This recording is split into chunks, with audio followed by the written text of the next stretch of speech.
ফিকার হামনাদ গজল পরিবেশক দলের অন্যতম সদস্য মোহাম্মদ আকরাম হুসাইন ও মোহাম্মদ সাইফুল ইসলাম। রচনায় এ পর্যায়ে যে সঙ্গীতটি পরিবেশন করব সে সঙ্গীতটি রচনা করেছেন মাওলানা শাহ আবু নসর নেসারউদ্দিন আহমদ হুসাইন, সারসিনার আলা হযরত পীর সাহেব হুজুর কেবলার বড় সাহেবজাদা। তো আমরা সরাসরি চলে যাচ্ছি মহান আল্লাহ পাক রব্বুল আলামিনের শানে একটি হামদে বারি তাআলা পরিবেশন করতে।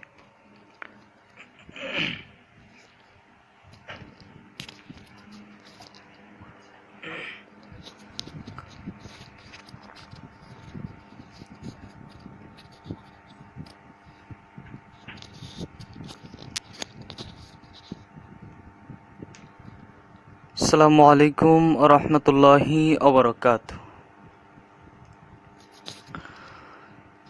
করেছি গুনাহ নাই রে তার সীমা, করেছি গুনাহ নাই রে তার সীমা, বলো প্রভু তুমি ছাড়া কে দিবে ক্ষমা, বলো প্রভু তুমি ছাড়া কে দিবে ক্ষমা।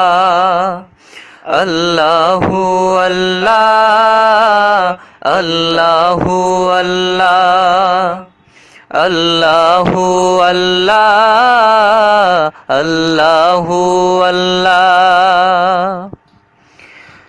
পেয়েছে কত পাপী তোমারি দয়া, তোমার ক্ষমাই মোর শুধু যে চাওয়া। পেয়েছে কত পাপী তোমারি দয়া, তোমার ক্ষমাই মোর শুধু যে চাওয়া। দোজখ হারাম হবে, দোজখ হারাম হবে পেলে করুণা, বলো প্রভু তুমি ছাড়া কে দিবে ক্ষমা, বলো প্রভু তুমি ছাড়া কে দিবে ক্ষমা। আল্লাহু আল্লাহ আল্লাহু আল্লাহ আল্লাহু আল্লাহ আল্লাহু আল্লাহ। দোজখে দিলে মোরে লাভ কি তোমার, জান্নাতে দিলে মোরে কি ক্ষতি তোমার। দোজখে দিলে মোরে লাভ কি তোমার, জান্নাতে দিলে মোরে কি ক্ষতি তোমার। তোমারি গোলামি করি, তোমারি গোলামি করি চাই গো পানা, বলো প্রভু তুমি ছাড়া কে দিবে ক্ষমা, বলো প্রভু তুমি ছাড়া কে দিবে ক্ষমা। আল্লাহু আল্লাহ আল্লাহু আল্লাহ আল্লাহু আল্লাহ আল্লাহু আল্লাহ। হাসর দিনে তুমি বিচারপতি, হিসাব চাহিলে মোর কি হবে গতি। হাসর দিনে তুমি বিচারপতি, হিসাব চাহিলে মোর কি হবে গতি। বিনা হিসাবে মোরে, বিনা হিসাবে মোরে জান্নাতে দাও না। বলো প্রভু তুমি ছাড়া কে দিবে ক্ষমা। বলো প্রভু তুমি ছাড়া কে দিবে ক্ষমা। আল্লাহু আল্লাহ, আল্লাহু আল্লাহ, আল্লাহু আল্লাহ, আল্লাহু আল্লাহ। করেছি গুনাহ নাই রে তার সীমা, করেছি গুনাহ নাই রে তার সীমা। বলো প্রভু তুমি ছাড়া কে দিবে ক্ষমা। বলো প্রভু তুমি ছাড়া কে দিবে ক্ষমা। আল্লাহু আল্লাহ, আল্লাহু আল্লাহ, আল্লাহু আল্লাহ, আল্লাহু আল্লাহ। الشيطان الرجيم بسم الله الرحمن الرحيم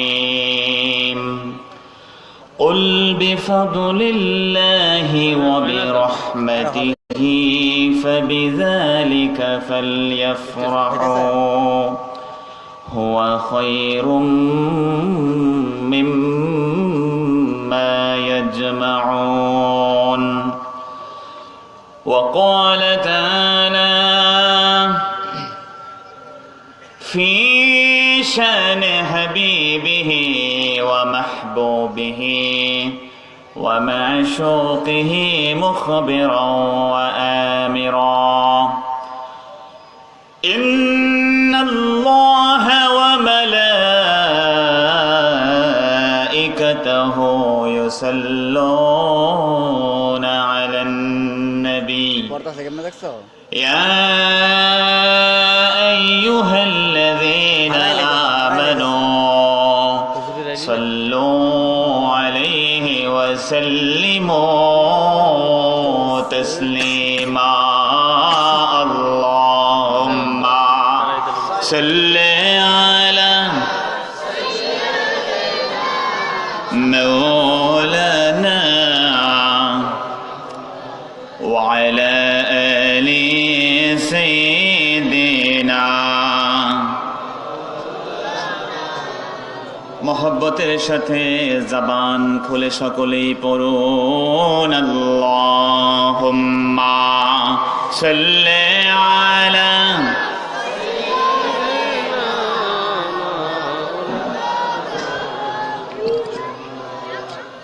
وعلى آل سيدنا मेरा दिल तड़प रहा है, मेरा जल रहा है सीना, ये दवा वही मिलेगी मुझे ले चलो मदीना अल्लाहुम्मा सल्ले अला जोरे सय्यिदिना मौलाना व अला आलि सय्यिदिना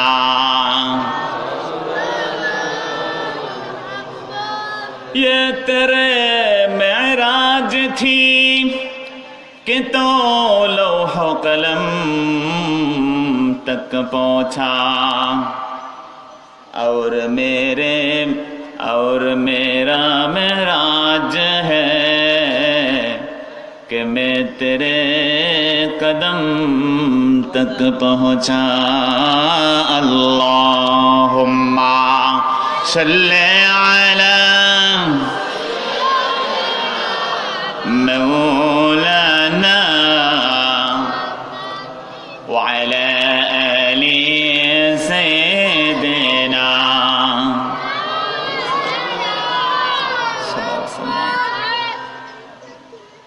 বাংলাদেশের শ্রেষ্ঠতম ইসলামী শিক্ষা নিকেতন দারুন নাজাত সিদ্দিকিয়া কামেল মাদ্রাসার নীতি আদর্শ এবং সিলেবাসের আলোকে পরিচালিত আপনাদের এলাকার একেবারেই নতুন একটি প্রতিষ্ঠান দারুস সুন্নাত আইডিয়াল মাদ্রাসা কর্তৃক আয়োজিত আজকের এই আড়ম্বরপূর্ণ এই প্রথম, ওকে নিষেধ করো তো কথা বলতে, নিষেধ করো বারবার। তুমি আমার দিকে তাকাও, একটু সেপারেট আরো দূরে সরো। হ্যাঁ, দারুস সুন্নাত আইডিয়াল মাদ্রাসা কর্তৃক আয়োজিত আজকের এই প্রথমবারের মতো অনুষ্ঠিত বার্ষিক ওয়াজ ও দোয়া মাহফিলের এই অধিবেশনের সম্মানিত সভাপতি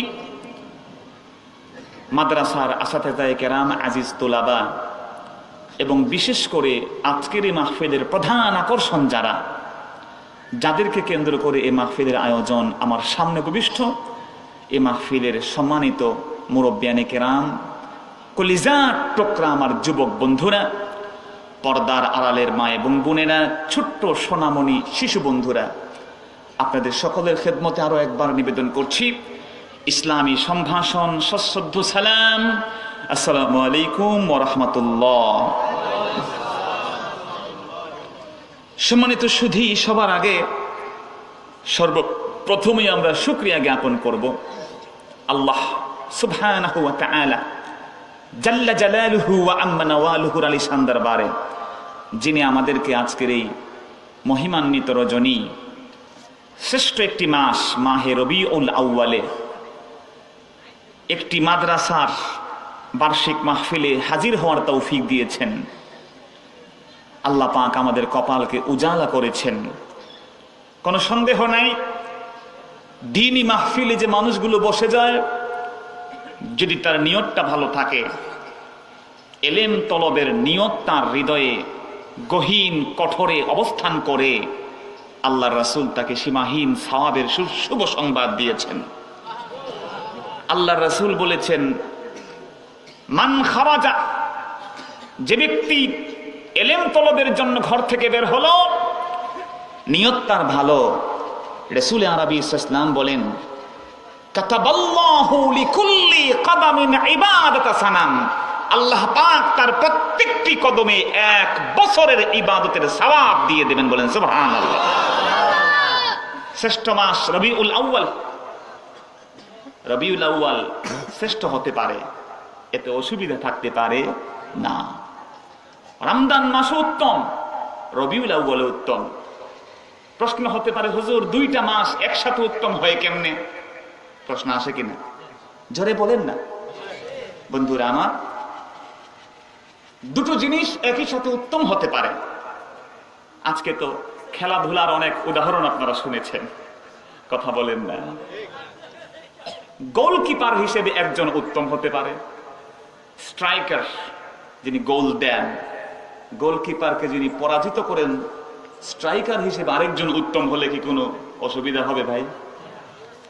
যিনি ডিফেন্ডার,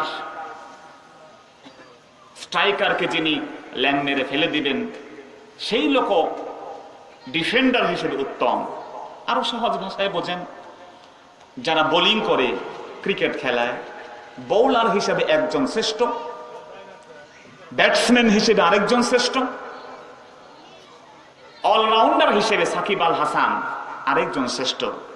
এখন যদি কেউ সাকিব আল হাসানকে শ্রেষ্ঠ ক্রিকেটার বলে, তাহলে দক্ষিণ আফ্রিকার আরেকজন মানুষ সে এটা নিয়ে ভেজাল করতে পারবে না। সে বলবে উনি তো অলরাউন্ডার হিসেবে শ্রেষ্ঠ। কথা বলেন ঠিক কিনা? এত শুনলেন আপনি। বাস্তবতা থেকে আল্লাহর হাবিবকে এক সাহাবী এসে প্রশ্ন করলেন, রাসূল কোন আমল সবচেয়ে উত্তম? আইয়ুল আমালি আফদাল? নবীজি বললেন, সবচেয়ে উত্তম আমল হলো সময় মতো নামাজ পড়া। আরেকজন জিজ্ঞেস করলেন, কোন আমল উত্তম? প্রিয় রাসূল বললেন, আমার সাহাবী, সবচেয়ে উত্তম আমল হলো বিররুল ওয়ালিদাইন, পিতামাতার খেদমত করা। আরেকজন জিজ্ঞেস করেছেন, রাসূলুল্লাহ বললেন, সবচেয়ে উত্তম আমল হচ্ছে জিহাদুম ফি সাবিলিল্লাহ। আল্লাহু আকবার বলেন। এখন আপনি প্রশ্ন করতে পারেন, হুজুর তিনটা উত্তমের কথা রাসূল কেমনে বলতে পারলেন? মুহাদ্দিসরা এর জবাব দিয়েছেন। এই জন্য হাদিসের ব্যাখ্যা লাগবে, এলেম তালাশের জন্য গভীর জ্ঞান লাগবে। গভীর জ্ঞান যারা অর্জন করেছেন তারা বলেছেন, নবীজি আমার মুহাম্মদ সাল্লাল্লাহু আলাইহি ওয়াসাল্লাম তার কাছে যেই সাহাবী এসে প্রশ্ন করেছেন, রাসূলুল্লাহ দেখলেন এই সাহাবী পিতামাতার খেদমত খুব ভালো করে, এই সাহাবী জিহাদে অগ্র সেনানী, বীর প্রতীক, বীরুত্তম, কিন্তু তার নামাজটা আরেকটু ভালো হলে সুন্দর হয়। সুবহানাল্লাহ বলেন। সাহাবীর নামাজ ভালো না এটা কি বলার ক্ষমতা আমাদের আছে? হযরতে আলী কাররামাল্লাহু ওয়াজহা তীর বিঁধেছে পায়ের ভিতরে, টান দেন ব্যথা পান। হযরতে আলী বললেন, সাহাবীরা আমার, নবীর সাহাবীরা, দানি উসাল্লি, ছেড়ে দাও, ছেড়ে দাও আমাকে নামাজ পড়তে দাঁড়াই। যখন নামাজ পড়তে দাঁড়াবো তীর টেনে হিসড়ে বের করে নেবা আশা করি আমি টের পাবো না। উড়ন্ত পাখিগুলো এসে সাহাবায়ে কেরামদের কাঁধে মাথায় বসতো, তারা মনে করতো মরা গাছের ঠোকরা দাঁড়ায় আছে, অথচ জীবন্ত মানুষ খুশু খুজুর সাথে নামাজ পড়ছেন। সুবহানাল্লাহ বলেন। বন্ধুরা আমার, সেজন্য রাসূলের সাহাবী নামাজ পড়ছেন, নবীজি বলেন আরেকটু ভালো হলে ভালো হয়। তাকে উপদেশ দিতেন নামাজের, আরেকজন নামাজ ভালো, জিহাদ ভালো, পিতামাতার খেদমতে আরেকটু ভালো হলে উত্তম হয়। নবীজি বললেন তোমার জন্য উত্তম আমল পিতামাতার খেদমত। আরেকজনকে দেখলেন উনার সবকিছু ঠিক আছে, জিহাদে যাওয়ার ব্যাপারে তারা না আরেকটু দরকার। রাসূল সাল্লাল্লাহু আলাইহি ওয়াসাল্লাম এই প্রেস্টিজিয়াস আমলের কথা বললেন, তাকে বললেন তুমি জিহাদ করে, এটা উত্তম। তাহলে একই সাথে একাধিক জিনিস উত্তম হতে কোনো অসুবিধা থাকতে পারে না। রমজান মাস উত্তম, রমজানে আমল বেশি করলে অনেক বেশি সওয়াব পাওয়া যায়। আল্লাহর হাবিব বলেন, মান তাকাররাবা ফীহি বিখাসলাতিন মিনাল খায়র, রমজান মাসে যে ব্যক্তি একটা নফল আমল করলো, ফাকান্নামা আদ্দা ফারিদাতাম ফীমা সিওয়া, কেমন যেন ওই ব্যক্তি রমজানে একটা নফল আমল নয়, এক নফলের জায়গায় যেমন ফরজ আমল করে ফেলল। ওমান তাকাররাবা ফীহি ফারিদা ফাকান্নামা আদ্দা সাবঈনা ফারিদা, রমজানে কেউ যদি একটা ফরজ করে তাহলে 70টা ফরজের সওয়াব আল্লাহ তাকে দিয়ে দেবেন। সুবহানাল্লাহ। রমজান উত্তম আমলের ডিমেনশনে, আমলের দৃষ্টিকোণ থেকে। আর সবচেয়ে উত্তম মাস রবিউল আউয়াল, তাজিমের দিক থেকে, সম্মানের দিক থেকে, রেসপেকশনের দিক থেকে রবিউল আউয়ালের মতো উত্তম কোন মাস হতে পারে না। বলেন সুবহানাল্লাহ। রাসূল আকরাম জন্ম নিয়েছেন এই মাসে, সুবহানাল্লাহ বলবেন না? আমরা আল্লাহ রাসূলকে পেয়েছি, আমরা খুশি না বেজার? জোরে বলতে হবে, খুশি না বেজার? খুশি হয়ে বলুন আলহামদুলিল্লাহ। বন্ধুরা আমার, ঠিক একইভাবে আমরা দুরূদ আর সালাম পেশ করছি আমাদের রাসূলের উপরে, যিনি না হলে গোটা জগৎ তৈরি হতো না। আজকে তার শুভ জন্মের মিলাদের এই মাসে আমরা যারা হাজির হতে পেরেছি, আমরা খুশি হয়ে আরো একবার বলি আলহামদুলিল্লাহ। আমি আপনাদের খেদমতে খুব অল্প করে কথা বলবো। আমার পরে আমাদের প্রধান মেহমান, যিনি আজকের মাহফিলের প্রধান মেহমান, আল্লামা মাওলানা জাকির হোসেন উনি কথা বলবেন। বন্ধুরা আমার, হুজুর খুব কাছাকাছি আমাদের এসেছেন, ওনার নুরানি বয়ান আমরা শুনবো। আমি আয়াত তেলাওয়াত করেছি সূরাতু ইউনূসের 58 নম্বর আয়াত। বলেন তো কত নম্বর আয়াত? আল্লাহ পাক এই আয়াতে আমাদেরকে দুইটা নিয়ামতের কথা স্মরণ করিয়ে দিয়ে বলেছেন, তোমাদেরকে এই দুইটা নিয়ামত দিয়েছি সেজন্য তোমরা খুশি হও। কি হও? জোরে বলেন, খুশি হও। অর্ডার করেছেন আল্লাহ। কে করেছেন? জোরে বলেন। আল্লাহ বলছেন রাসূল কুল, রাসূল আপনি বলুন, বিফাদলিল্লাহ, আল্লাহ তাদেরকে ফদল দিয়েছেন, ফদল, ওয়া বিরাহমাতিহি, আরো দিয়েছেন রহমত, ফাবিযালিকা ফালইয়াফরাহু, ফদলুল্লাহ আল্লাহ দিয়েছেন আর রহমতুল্লাহ আল্লাহ দিয়েছেন, সেজন্য তারা যেন, আপনার উম্মত যেন খুশি হয়ে যায়, আপনার উম্মত যেন খুশি হয়ে যায়। উম্মত খুশি হলে কি হবে?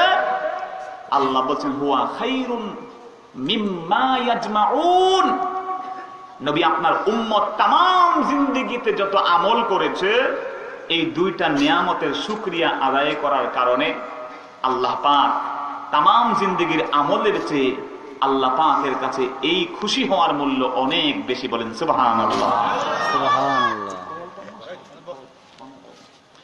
সম্মানিত সুধী, সেজন্য আল্লাহ আমাদেরকে নিয়ামত দিয়েছেন, বলতে হবে কয়টা? অনেকগুলো দিয়েছেন, তার মধ্যে স্পেসিফিক দুইটার কথা বলেছেন। দুইটা রিওয়ার্ড আল্লাহ আমাদেরকে দিয়েছেন, নিয়ামত দিয়েছেন, দুইটা দান দিয়েছেন। একটা হচ্ছে ফাদলুল্লাহ, আর একটা বলেন না রাহমাতুল্লাহ। আরেকটা কি ভাই? রাহমাতুল্লাহ। ফাদলুল্লাহ আল্লাহর ফদল, ফদলের বাংলা অর্থ হলো দয়া, অনুগ্রহ। অনুগ্রহ আল্লাহ দিয়েছেন আমাদেরকে। কি অনুগ্রহ? উলামায়ে কেরামের ব্যাখ্যা অনেকগুলো করেছেন। কেউ বলেছেন ফাদলুল্লাহ মানে আল কোরআন, আল্লাহ পাক ফদল দিয়েছেন তার মানে কোরআন দিয়েছেন, সেজন্য উম্মত খুশি হয়ে যাও, যেহেতু মুসলিম উম্মার জন্য কোরআনের মতো অনিন্দ সুন্দর আর কোন নিয়ামত হতে পারে না। This is the only one piece of book which is unchallengeable. পৃথিবীর একমাত্র অপ্রতিদ্বন্দ্বী গ্রন্থ হচ্ছে আল কোরআন। সুবহানাল্লাহ বলেন। পৃথিবীতে কোন মানুষ যখন বই লেখে, আমার মুসলমান বন্ধু, সে খ্রিস্টান হোক, ইহুদি হোক, মুসলমান হোক, তার বইয়ের শুরুতে লিখে দেয়, আমার বইয়ে ভুল ত্রুটি থাকলে ধরায়া দেবেন, সংশোধন করে নেব। কিন্তু এই কোরআনে পাক আল্লাহ রাব্বুল আলামিন যখন নাজিল করলেন, এর শুরুতে আল্লাহ পাক বলে দিলেন যালিকাল কিতাবু লা রাইবা ফীহি, এটা সেই কিতাব যেই কিতাবের ভিতরে কোনো ভুল নাই, ত্রুটি নাই। ভুল ত্রুটি তো দূরে থাক, ভুল ত্রুটির কোনো কনফিউশন, সন্দেহ নাই, ভুল ত্রুটির সন্দেহ মুক্ত এই কিতাব। সুবহানাল্লাহ বলবেন না? সুবহানাল্লাহ। আমার মুসলমান বন্ধু, সেই কোরআনে পাকের ভুল ধরার জন্য, কোরআনে পাককে মিটায়া দেওয়ার জন্য যত বেশি চেষ্টা পৃথিবীর বুকে হয়েছে, হবে, আর কোন কিতাবের বিরুদ্ধে তো শত্রুতা পৃথিবীতে নাই। কোরআনে পাককে মানুষের বানানো বক্তব্য, পাগলের প্রলাপ, কাফের মুশরিকরা বলেছিল, ঠিক কিনা জোরে বলেন।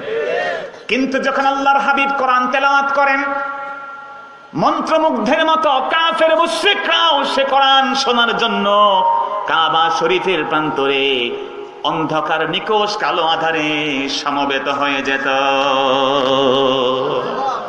রাসূল সাল্লাল্লাহু আলাইহি ওয়াসাল্লাম তেলাওয়াত করতেন, কাফেররা মন্ত্রমুগ্ধের মতো শুনতো কোরআন তেলাওয়াত। আল্লাহু আকবার বলেন। আল্লাহু আকবার। পৃথিবীতে এমন কোন মাইক্রো ন্যানো সেকেন্ড নাই যে সেকেন্ডে এই কোরআনে পাকের তেলাওয়াত হয় না। হয়তো এখন আপনার নামাজ এশার শেষ হয়ে গেছে, 12টা বাজে, কেউ হয়তো আপনি ভাববেন আর কোরআন তেলাওয়াত করছে না। আপনি তখন সৌদি আরবের দিকে তাকায়া দেখবেন, তখন তাদের এশা মাত্র শুরু, ঠিক কিনা জোরে বলেন। আর একটু পিছনে যাবেন, 6 ঘন্টা পরে ইংল্যান্ডের বুকে এশার নামাজ, আরো দূরে যাবেন আমেরিকার বুকে এশার নামাজ।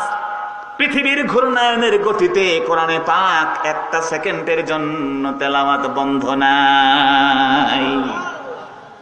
আমার মুসলমান বন্ধু, সেজন্য কোরআনে পাক আল্লাহ সুবহানাহু ওয়া তাআলা দিয়েছেন, খুশি হতে বলেছেন। এই কোরআনে পাক আপনি মনে করতে পারেন এটা তো আমার মোবাইল ফোনে আছে, আমার দিকে তাকান, কোথায় আছে? মোবাইল ফোনে আছে, এটা তো আমি সহজে ডাউনলোড করে প্যাকেটে রাখতে পারি, এটা তো হালকা। কিন্তু এই কোরআনে পাকের যে ওহী, এটা কিন্তু হালকা নয়। হাদিস শরীফের মধ্যে আল্লাহর হাবিবের কাছে যখন ওহী নাজিল হতো, রাসূল পাক সাল্লাল্লাহু আলাইহি ওয়াসাল্লাম তিনি ঘেমে যেতেন, ফি শিতাইল বারদ, কঠিন শীতের রাতেও আল্লাহ রাসূল তার পেশানি থেকে চকমক করে ঘাম বের হতো ওহির ওজনে। সুবহানাল্লাহ বলেন।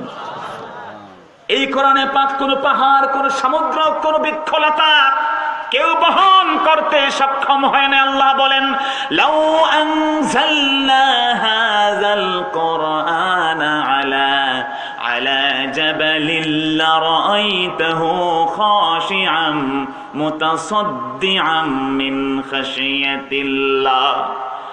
যদি আমি এই কোরআনে পাককে বিশাল এক পাহাড়ের উপরে নাজিল করতাম, ও আমার বান্দারা তুমি তাকায়া দেখতে এই কোরআনে পাকের ওজনে পাহাড় ধূলিসাৎ হয়ে গেছে। আল্লাহ রাসূল তিনি তার উপরে কোরআন নাজিল হতো, উনি এটা বহন করতে পারতেন। অথচ যেই উট, এক হাদিসে আসছে রাসূলুল্লাহ উটের উপরে বসা, হঠাৎ করে কোরআন নাজিল হলো, রাসূল থেমে গেলেন। উট মহা শক্তিশালী উট, বিশাল শক্তিশালী, অনেক শক্তি উটের, কিন্তু উট সহ্য করতে পারেনি, ধপাস করে ওহির ওজনে বসে গেছে। আল্লাহু আকবার। বন্ধুরা আমার, রাসূল আকরাম সাল্লাল্লাহু আলাইহি ওয়াসাল্লাম সেই কোরআনে পাক তার উপরে নাজিল হয়েছে, সেদিন থেকে আজ পর্যন্ত কোরআনকে মিঠাইয়া দেওয়ার জন্য ষড়যন্ত্র চলছে। জাতিসংঘের অধিবেশন হয়েছে কয়েক বছর আগে। জাতিসংঘ চিন্তা করলো, আমরা যেহেতু ইউনাইটেড নেশন, জাতিসংঘ, আমরা একটা সদর দপ্তরে একটা বাণী লিখব, যেই বাণীতে ঐক্য, ইউনিটিটাকে রিফ্লেক্ট করে, যাতে বোঝা যায় যে আমরা ইউনাইটেড থাকতে চাই। যদি আমরা মনে করি জাতিসংঘ অন্য যে কোনো ধর্মের কথা যত বেশি বলে, মুসলমানদের দিকে তাদের কর্ণপাত নাই, ঠিক কিনা জোরে বলেন? যদি জাতিসংঘ মুসলমানদের কথা কর্ণপাত করত, তাহলে 8-10 লক্ষ রোহিঙ্গা মুসলমান, সেই রোহিঙ্গা মুসলমানরা আজকে মায়ানমার থেকে নির্যাতিত হয়ে বাংলাদেশে আসা লাগতো না, ঠিক কিনা জোরে বলেন? জাতিসংঘ পূর্ব তিমুরকে স্বাধীন করেছে মাত্র 3 দিনে। অধিবেশন বসে পূর্ব তিমুরে মাত্র কয়েকশো খ্রিস্টান তাকে স্বাধীন ঘোষণা করে দিয়েছে। কিন্তু আজকে কাশ্মীরে লক্ষ লক্ষ মানুষ শহীদ হচ্ছেন। আজকে ঠিক একইভাবে আপনারা জানবেন, যখন ফিলিস্তিনে এত লাশ পড়েছে, মাহাতির মোহাম্মদ বলেছেন, ফিলিস্তিনের মুসলমানদের লাশ শুধু নয়, তাদের হাড্ডিগুলো যদি এক করে স্তূপ দেওয়া হয়, এভারেস্ট পাহাড়কে অতিক্রম করবে। আল্লাহু আকবার বলেন। এই জন্য আমার বন্ধু, এর কারণ আমরাও আছি, যেহেতু মুসলমান নামে মুসলমান হয়ে আমরা আছি, আমাদের নৈতিকতা ধ্বংস হয়ে গেছে। ইহুদি খ্রিস্টানরা আমাদের মরালিটিকে ধ্বংসের পায়তারা করছে, ঠিক কিনা জোরে বলেন? মরালিটি যখন থাকবে না, নীতি নৈতিকতা থাকবে না, সে মুসলমান দিয়ে কোনো কাজ হবে না। কথা বলেন, কাজ হবে? মোবাইল ফোনের যদি আপনার নেটওয়ার্কের টাওয়ারটা ধ্বংস হয়ে যায়, ওই মোবাইল ফোন তো আছে, কিন্তু হ্যালো বললে আর ওই জায়গায় যাবে? কথা বলেন না বাবা, যাবে?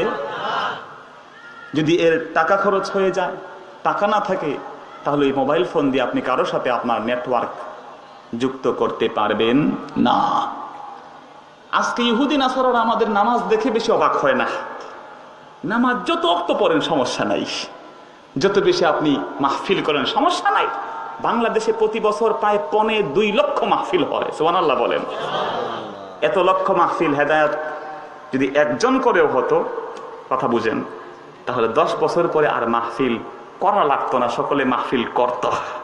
কথা বলেন? কিন্তু দেখেছে মুসলমানের ইনকামকে হারাম বানাই দিয়েছে, মুসলমানের অনুভূতিকে নষ্ট করে দিয়েছে।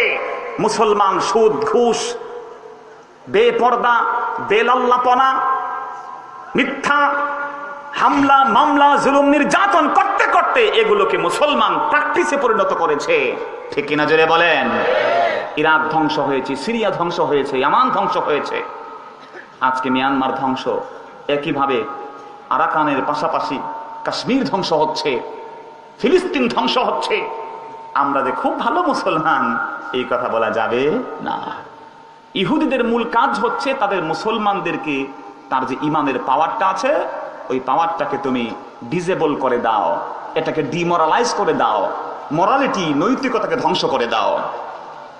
আজকে বাংলাদেশে মুসলমান 90% মুসলমান যুবক, অযুবক 90% মুসলমানের দেশে। তুমি কি একবারও খেয়াল করেছ যতগুলো খেলাধুলা হয় সব খেলাগুলো হয় জুমার দিনে? বৃহস্পতিবারে খেলা অফ, জুমার দিনে খেলা। আমার বন্ধু, তোমার অর্থ যে ইনকাম করেছ, মিথ্যা বলাটাকে ফ্যাশন বানাই নিয়েছে। কাউকে হেয় প্রতিপন্ন করতে না পারলে, 2, 4, 9, 6 করতে না পারলে মুসলমান আমরা তাকে বোকা মানুষ বলি, ঠিক কিনা জোরে বলে? নামাজ আপনি পড়ছেন, নামাজের জন্য জায়গা 5 শর্ত আছে না নাই? জোরে বলেন। আছে, কিন্তু সেই জায়গা এসির মসজিদ হয়েছে, টাইলস হয়েছে, কিন্তু যেই টাইলস, যে এসি আপনি কিনেছেন, দেখা যায় যিনি দান করেছেন তার সম্পূর্ণ টাকা পয়সা অন্যদিকে নিবেন না, ডোন্ট থিঙ্ক আদার ওয়ে, দেখা যায় যে তার টাকা পয়সা সুদের সাথে সম্পৃক্ত, ঠিক কিনা জোরে বলেন? তাহলে মুসলমান, আপনি যে আল্লাহকে সাজদা করছেন, যে নামাজ দিয়ে আপনি আল্লাহ পাকের নৈকট্য লাভ করবেন, আকরাবু মা কানাল আবদু ইলা মিনাল্লাহি ওয়া হুয়া সাজিদ, বান্দা যখন সাজদা করে আমার আল্লাহর রহমতের তত বেশি নিকটবর্তী হয়ে যায়। কিন্তু সে সাজদায় যে টাইলসটা সাজদার, সেটা কিন্তু হালাল টাকার না। গুজিয়া বিল হারাম, মাতআমু হারাম ওয়া মালবাসু হারাম ওয়া গুজিয়া বিল হারাম। তার টাকা হারাম, তার খাবার হারাম, তার পোশাক হারাম, তার অস্থি মজ্জা, ব্লাড সার্কুলেশন সব কিছু হারাম। আমার রাসূল বলেন, তাহলে ওই ব্যক্তির দোয়া আল্লাহর দরবারে কেমনে কবুল হবে? ইসলাম নিয়ে আমরা যা পড়ি তার চেয়ে বেশি কিন্তু ইহুদি নাসারাও পড়ে, ওরিয়েন্টালিস্ট আছে, আপনারা জানেন, ইসলামী বিজ্ঞ পাণ্ডিত আছে। জার্মানির অ্যাঙ্গেলা মার্কেল, আপনি কত পারা কোরআন শরীফ পড়েন, তার বেডরুমে, তার রিডিং রুমে, স্টাডি রুমে কোরআন শরীফ শোভা পাচ্ছে, আলহামদুলিল্লাহ বলেন। অনেক খ্রিস্টান জগৎ কোরআন শরীফ পড়ে। কোরআন তো সকলের জন্য, কিন্তু সকলে কোরআনের জন্য নয়। যারা বলেন না সকলে কোরআনের জন্য, কোরআন কারীমকে আল্লাহ পাক বলেন নাই কেবলমাত্র মুমিনদের জন্য, কেবলমাত্র মুসলমানদের জন্য বলেন নাই। আল্লাহ পাক বলছেন হুদাল লিন্নাস, তামাম বিশ্ব জগতের জন্য কোরআন হেদায়েতের পাথেয়, সবার জন্য কোরআন, কিন্তু সকলে কোরআনের জন্য নয়। যারা কোরআনের জন্য তাদেরকে মানতে হবে। বন্ধুরা আমার, 159টা রাষ্ট্র মুসলমান, তার মধ্যে 59টা রাষ্ট্রেই হয়তো বা কোরআন শরীফ পড়া হতে পারে। আপনি শুনলে অবাক হবেন, 156টা দেশে কোরআনে পাককে গবেষণার তীর্থস্থান, শীর্ষস্থানীয় কিতাব কোরআনে পাককে তারা গ্রহণ করেছে। সুবহানাল্লাহ বলেন। আমি লম্বা করব না, যেহেতু এমন এমন বিষয়, এগুলো নিয়ে অনেক কথা বলা যায়, কিন্তু আমরা মুসলমান কোরআন শরীফ তেলাওয়াত করতে চাই না। এই কোরআনে পাক তেলাওয়াত করবেন, একটা আয়াত পড়বেন, সাথে সাথে 10টা নেকি আপনার আমল নামায় ঢুকে যাবে। সুবহানাল্লাহ বলেন। বলতে পারেন হুজুর নেকি দিয়া করব কি? নেকি তো চোখে দেখি না। আমার মুসলমান ভাই, নেকির উদাহরণ রাসূল বলেছেন, আসসালামু একটি ন্যূনতম নেকির পরিমাণ কিয়ামতের দিন তোমার আমলনামায় উহুদ পাহাড়ের সমান হয়ে যাবে। সেদিন আপনি আফসোস করবেন, আহারে যদি একটু কোরআন শরীফ পড়তে পারতাম। সহি শুদ্ধ কোরআন পড়া দরকার আছে না নাই? তা কি শুধুমাত্র হুজুরদের জন্য, মাদ্রাসার ছাত্রদের জন্য শুধু না, সকলের জন্য। সুবহানাল্লাহ বলেন।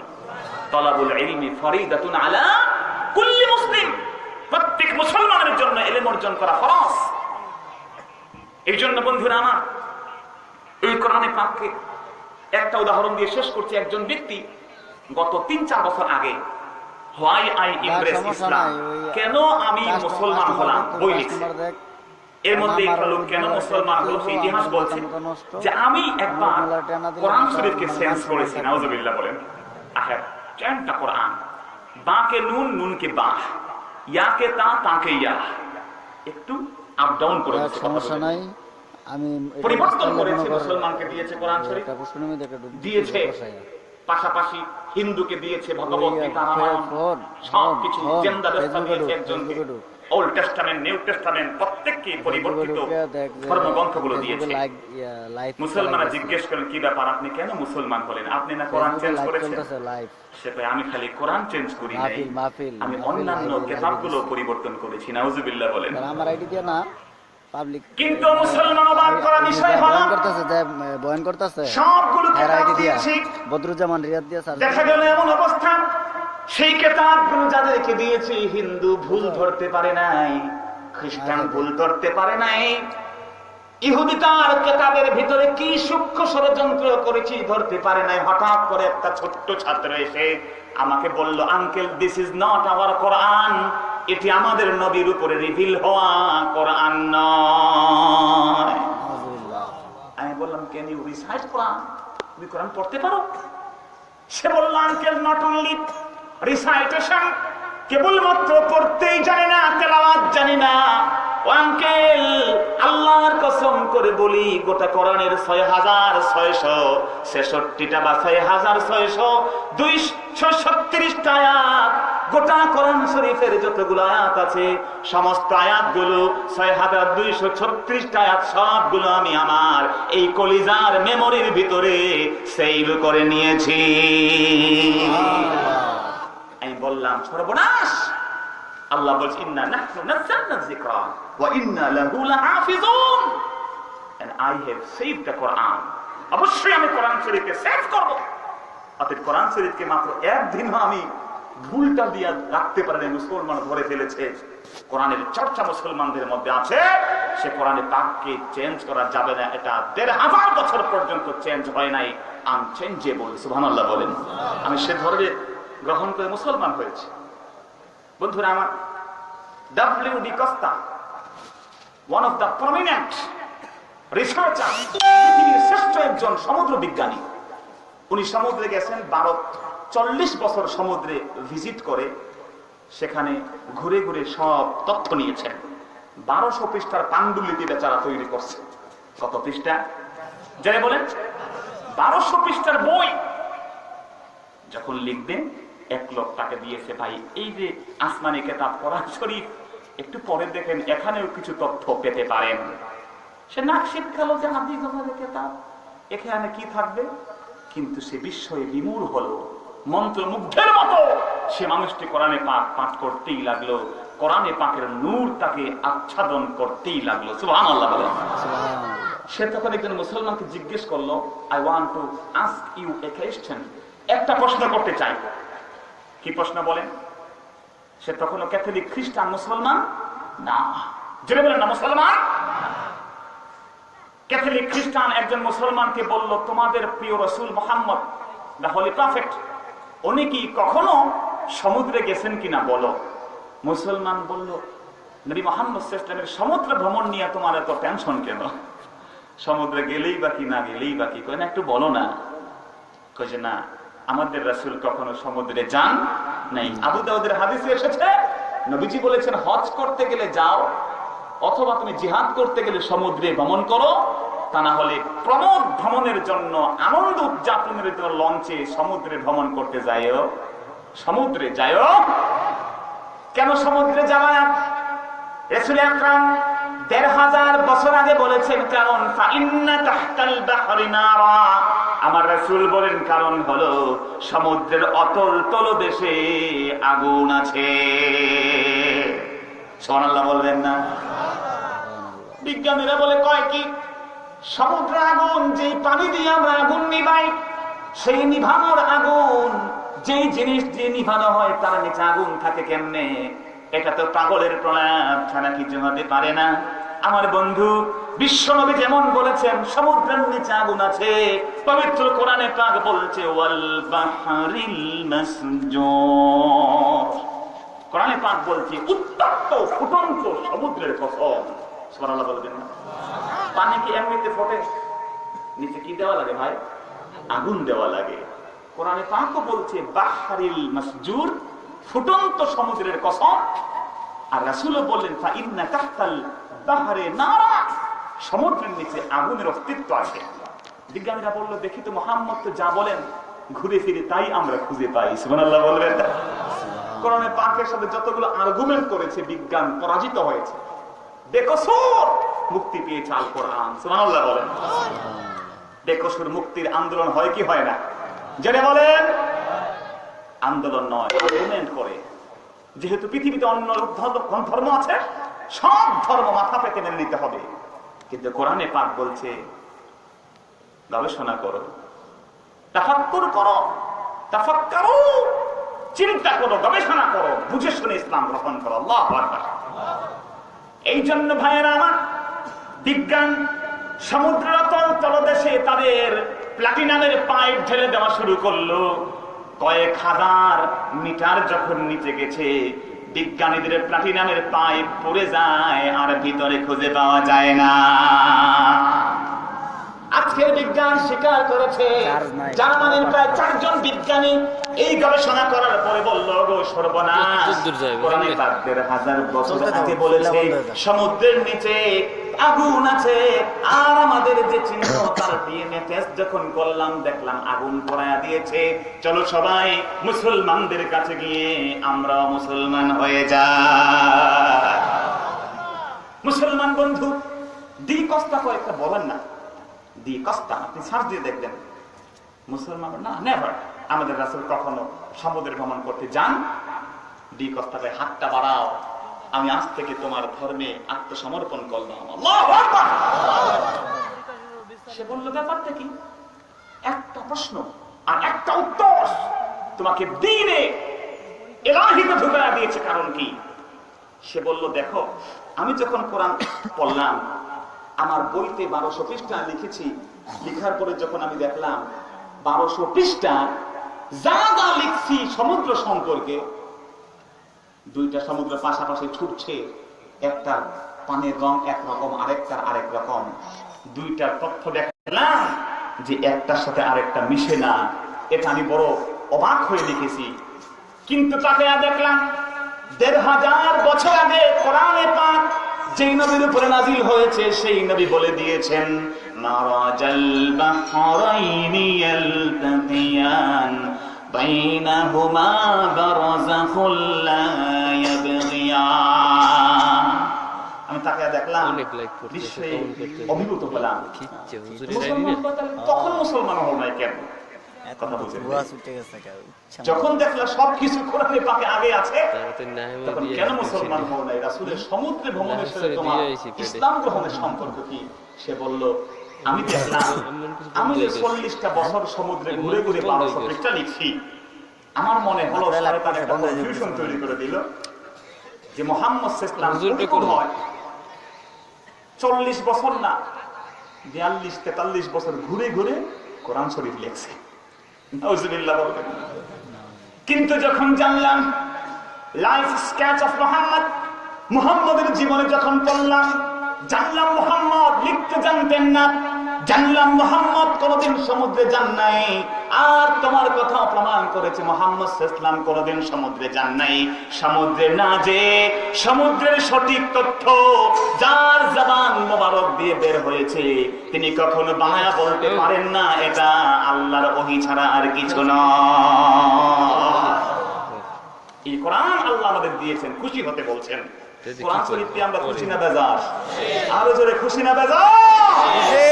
বন্ধুরা আমার, সব তথ্য পাঠ্য আজকে বিজ্ঞানীরা যাই আবিষ্কার করছে, আপনি খুঁজে পাবেন সব কিছুর উদ্ভাবক, বায়েস, ইনকারসার, ইন্ট্রোডিউসার এটা কোরআন। আল্লাহু আকবার।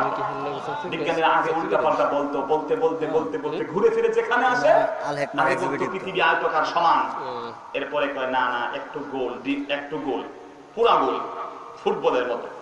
কিন্তু বিজ্ঞান এখন ফুটবলের মতো না, গোলটা অনেকটা ডিম্বাকৃতির। সুবহানাল্লাহ বলেন। পুরো গোল নয়। আল্লাহ বলেন দাহা, জমিনকে আল্লাহ দাহা বানিয়েছেন, ডিমের মতো বানিয়েছেন। সুবহানাল্লাহ বলেন। পৃথিবী কোথা থেকে সৃষ্টি? কেউ বলছে ডারউইন বলছে বানর থেকে, মানুষ বানর থেকে আসছে। ঘুরতে ঘুরতে ডালে, গাছে, পাতায় পাতায় আঘাত লাগতে লাগতে মানুষের লেজ খসে পড়ে গেছে, মানুষ হয়ে গেছে। নাউজুবিল্লাহ বলেন। আর নাউজুবিল্লাহ।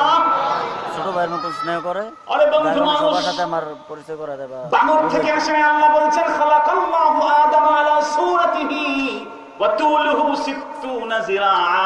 আল্লাহ পাক আদমকে যে জন্য যেই রূপ, যেই সমুদ্র, যেই সৌন্দর্য দিয়েছিলেন, হুবহু সেই সৌন্দর্য দিয়েই তৈরি করেছেন। তার আকৃতি ছিল 60 হাত লম্বা। সুবহানাল্লাহ বলবেন না? তো এরা কয় কি 60 হাত লম্বা কেমনে? এটা হইতে পারে? কিন্তু আজকের বিজ্ঞান সমুদ্রে খুঁজে খুঁজে অনেকগুলা লাশ কঙ্কাল পাইছে, যেগুলা মাইপা দেখে। বিজ্ঞান কি পারে কি পারে না? কথা বলেন। সাহারা মরুভূমিতে কয়টা বালুকণা আছে, বিজ্ঞানীরা সেইটা গণা শুরু করছে। তাহলে সেই বিজ্ঞানীরা একটা হাড্ডি দেখা এই লোকের হাইট লম্বা কতটুকু ছিল তা বের করতে পারবে না। বিজ্ঞানীরা আজকে সারেন্ডার করেছে এই হাড্ডি। এর বুঝা গেল এর থেকে হাইট ছিল 60 হাত। সুবহানাল্লাহ বলেন না? বিশ্বাস এক অনিন্দ সুন্দর বিষয়। সম্মানিত সুধী, ফেরাউনের ব্যাপারে আল্লাহ বলছেন ফালিয়াউমা নুনাজ্জিক বিবাদানিকা লিতাকুনা লিমান খালফাকা আয়া। ও ফেরাউন, কামিল মাদ্রাসা, তোমার লাশকে আমি আল্লাহ হেফাজত করলাম পরবর্তী মানুষদের হেদায়েতের জন্য। সুবহানাল্লাহ বলেন। ফেরাউনের লাশ কিন্তু কোরআন নাযিলের পরে প্রায় 1300 বছর পাওয়া যায় নাই। কথা বুঝাইতে পারলাম? 1300 বছর পর্যন্ত বিজ্ঞানীরা বলছে কোরআন শরীফ কি তথ্য দিল, ইনফরমেশনে ত্রুটি আছে, এর মধ্যে কিছু কারেকশন করতে হবে। ফেরাউনের বডি নাকি আল্লাহ হেফাজত করছে, তো করলে এটা কই? প্রশ্ন আসে কিনা না? আমার মুসলমান বন্ধু, মুসলমানরা চোখের পানি ফেলেছেন 1300 বছর। যে কোরআন পাক বলছে ফেরাউনের লাশ আল্লাহ সংরক্ষণ করে দিলেন, কিন্তু আমরা খুঁজে পাই না।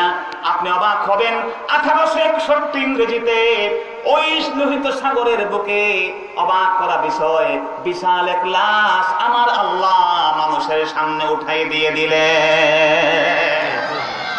লাশ সমুদ্র থেকে উঠানো হলো। গবেষণা করে দেখা গেল মিশরের সেনাপ্রধান যে কিং ছিল, কিং অফ মিশর, ইজিপ্ট, সেই ফেরাউনের লাশ হচ্ছে এটা। কোরআন শরীফ বলছে 1300 বছর আগে, সেটা আল্লাহ পাক বাস্তবায়ন করে দেখাচ্ছেন লিতাকুনা লিমান খালফাকা আয়া। ও ফেরাউন, তোমার লাশকে আমি হেফাজত করব। সমুদ্রের বুকে লাশ হেফাজত থাকার কথা না রে বন্ধু। সমুদ্রের পানি হচ্ছে লবণ পানি, সল্টেড ওয়াটার। সমুদ্রের পানি মিঠা পানি নয়। আপনি প্রশ্ন করতে পারেন আল্লাহ সমুদ্রের পানি মিঠা বানাইলে বড় ভালো হতো, বালতি দিয়া ফেলতাম আর উঠে খাইতাম, ট্যাঙ্কি ভরে সমুদ্রে পানি নেওয়া লাগতো না। কথা বলেন না? মাঝি ভাইরা বলতে পারে কিনা? কথা বলেন। কিন্তু আল্লাহ তো সিস্টেম মতোই বানাইছেন, ঠিক কিনা?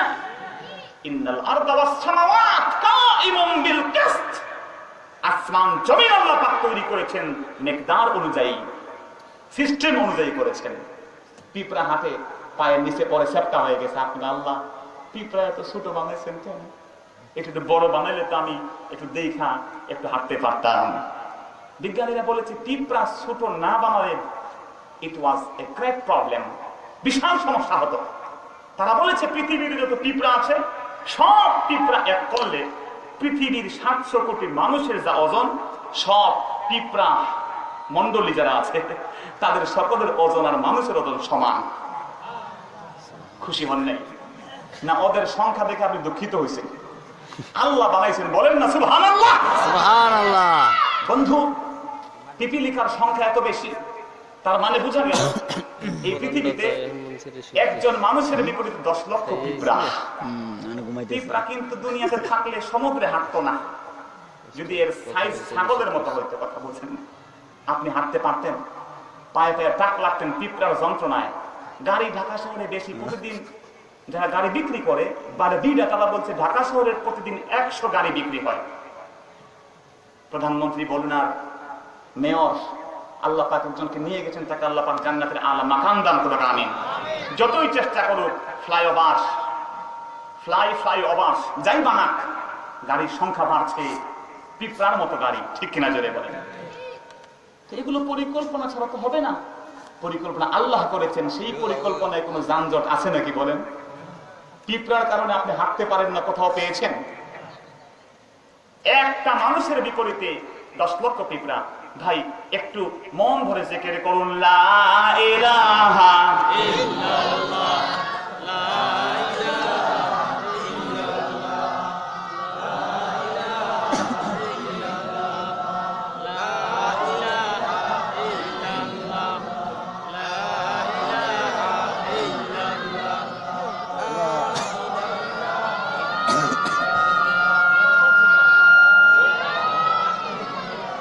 জোরে সরে লা ইলাহা, কষ্ট হচ্ছে আপনাদের?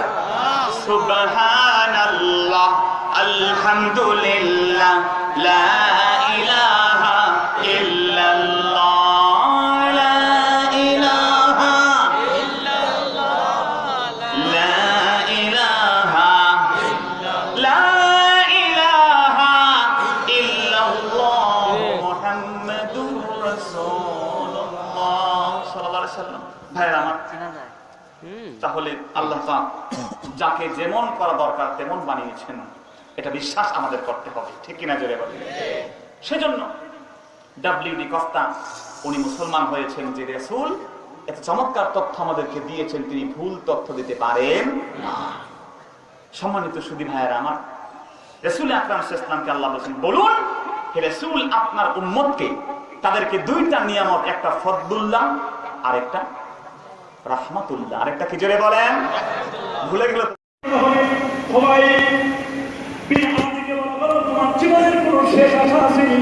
হযরত খুবাইব রাদিয়াল্লাহু তাআলা বলেন, আমার সর্বশেষ আশা হলো আমি সুন্দর করে উজু করতে চাই আর 2 রাকাত নামাজ আমি পড়তে চাই।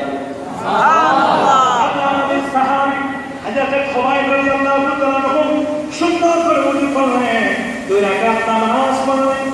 বুখারী শরীফে লেখা আউয়ালু মান সান্না রাকাতাইন, সর্বপ্রথম যিনি 2 রাকাত নামাজ চালু করেছেন মৃত্যুর আগে, তিনি সর্বপ্রথম বেদাতি। যদি বলো এটা বেদাত হয়, না এটা বেদাত নয়। হযরত খুবাইব রাদিয়াল্লাহু তাআলা মৃত্যুর আগে তিনি 2 রাকাত নামাজ পড়েছেন, পৃথিবীর আগে কেউ পড়ে নাই। খুবাইব রাদিয়াল্লাহু তাআলা 2 রাকাত নামাজ পড়তে গিয়ে তিনি বলেন, শোনো আমি আমার সূরাগুলো সংক্ষেপ করেছি, কারণ যদি আমি সূরাগুলো লম্বা করতাম তাহলে তোমরা বুঝতে আমি মৃত্যুর ভয়ে সূরাগুলো ছোট বড় করে দিয়েছি। মৃত্যুর আমি ভয় পেয়েছি।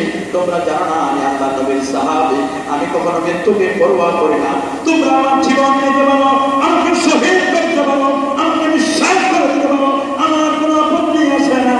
খুবাইবের কাছে প্রস্তাব দেওয়া হলো, খুবাইব তুমি দিন ছেড়ে দাও, মুহাম্মদের ধর্ম ছেড়ে দাও, করম ছেড়ে দাও। হযরত খুবাইব রাদিয়াল্লাহু তাআলা বলেন, না না আমি জেলখানায় বসে আল্লাহর জান্নাতের ঘ্রাণ আমি পাচ্ছি।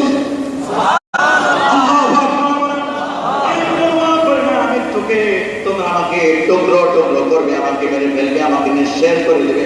তুমি জানো না আমি আল্লাহ নবীর সাহাবী, নবীর সাহাবীরা কখনো মাথা নত করে না।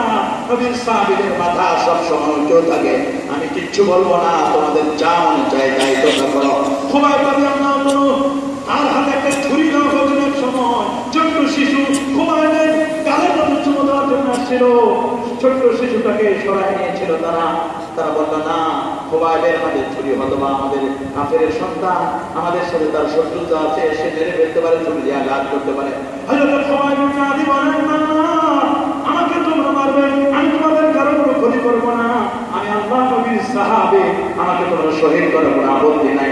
শুনে যখন চালানো হযরত খুবাইব তিনি এক লাইনের একটি কবিতা তার বারবার মনে পড়ছিল, লাস্তু উবালি হিনা উকতালু মুসলিমা, লাস্তু উবালি আমি কোনো পরোয়া করি না, হিনা উকতালু মুসলিমা আমি নবীর সাহাবী হিসেবে, মুসলমান হিসেবে শহীদ হয়ে যাচ্ছি, জীবন দিচ্ছি নবীর জন্য, আমি কোনো পরোয়া করি না, মৃত্যুকে আমি ভয় পাই না, আমি ঈমানের পর আকীদার পর নবীর আদর্শের উপর আমি অটল আছি।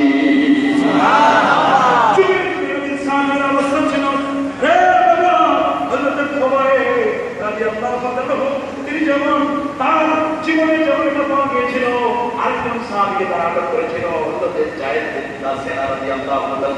দুজনকে একসাথে বন্দী করেছিল, 8 জনকে তারা আগে হত্যা করেছে, 2 জনকে শুধু বাঁচিয়ে রেখেছিল।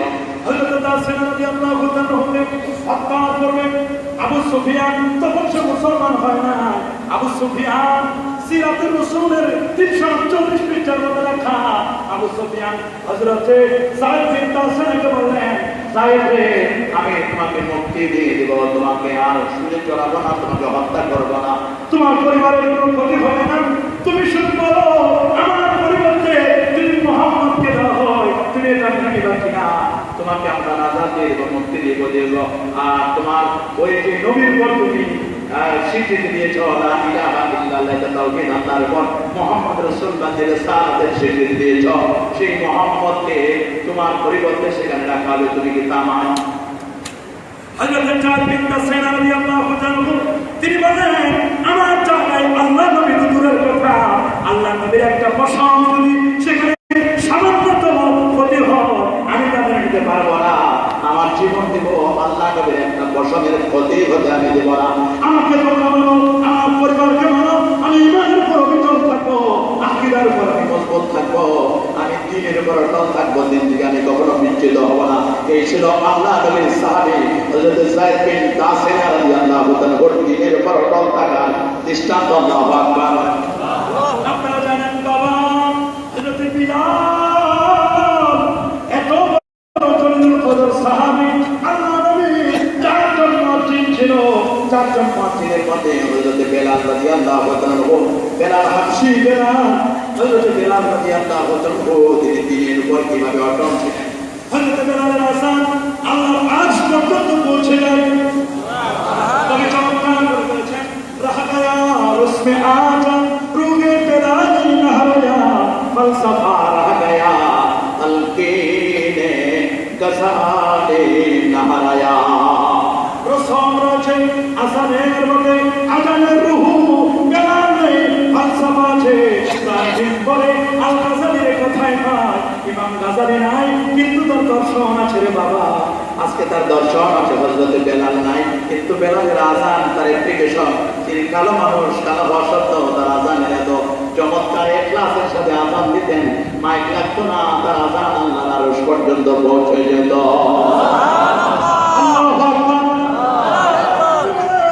ও বেলাল, আমি যখন জান্নাতে গেলাম মেরাজের সময়, বেলাল আমি তোমার পায়ের আওয়াজ আমি শুনতে পেয়েছি, বেলাল তোমার পায়ের ধ্বনি জুতার আওয়াজ আমি শুনতে পেয়েছি। আল্লাহ নবী বেলালকে ডেকে বলেন, বেলাল তুমি এমন কি আমল করেছো বেলাল, তোমার পায়ের আওয়াজ আমি জান্নাতে শুনলাম। হযরত বেলাল বলেন, হুজুর আমার কোনো আমল নাই, ওযু করার পরে আমি 2 রাকাত তাহিয়াতুল ওযুর নামাজ পড়ছি, এটা আমি পড়তাম, কন্টিনিউ করতাম, এটার উপর আমি অনড় থাকতাম, অথবা এটার বরকতে আল্লাহ রাব্বুল আলামিন আমাকে ধনের ফজিলত দান করতে পারেন। সুবহানাল্লাহ। হযরত ইমাম যখন ইসলাম কবুল করলেন, বাবা হযরত বেলালের যে মালিক ছিল তার যে মনিব ছিল, মনিব তাকে এত যন্ত্রণা দিতে লাগলো, এত কষ্ট দিতে লাগলো, হযরত বেলাল তাকে দড়ি পর্যন্ত লাগাই দিয়েছে, ছোট্ট ছোট্ট বাচ্চাদেরকে হযরত বেলালের থেকে লেলিয়ে দিয়েছে, হযরত বেলালকে পাগল মতো তারপর অত্যাচার করতো, উৎপীড়ন করতো, মরুভূমির উত্তপ্ত বালুরাশির উপর হযরত বেলালকে শোয়াই দিত, শোয়াই দেওয়ার পর বড় বড় পাথরগুলো পর্যন্ত চাপাই দিত। হযরত বেলালকে বলতো, বেলাল তুমি কলেমা ছেড়ে দাও, বেলাল ও বেলাল তুমি আল্লাহ আল্লাহ বলো ছেড়ে দাও।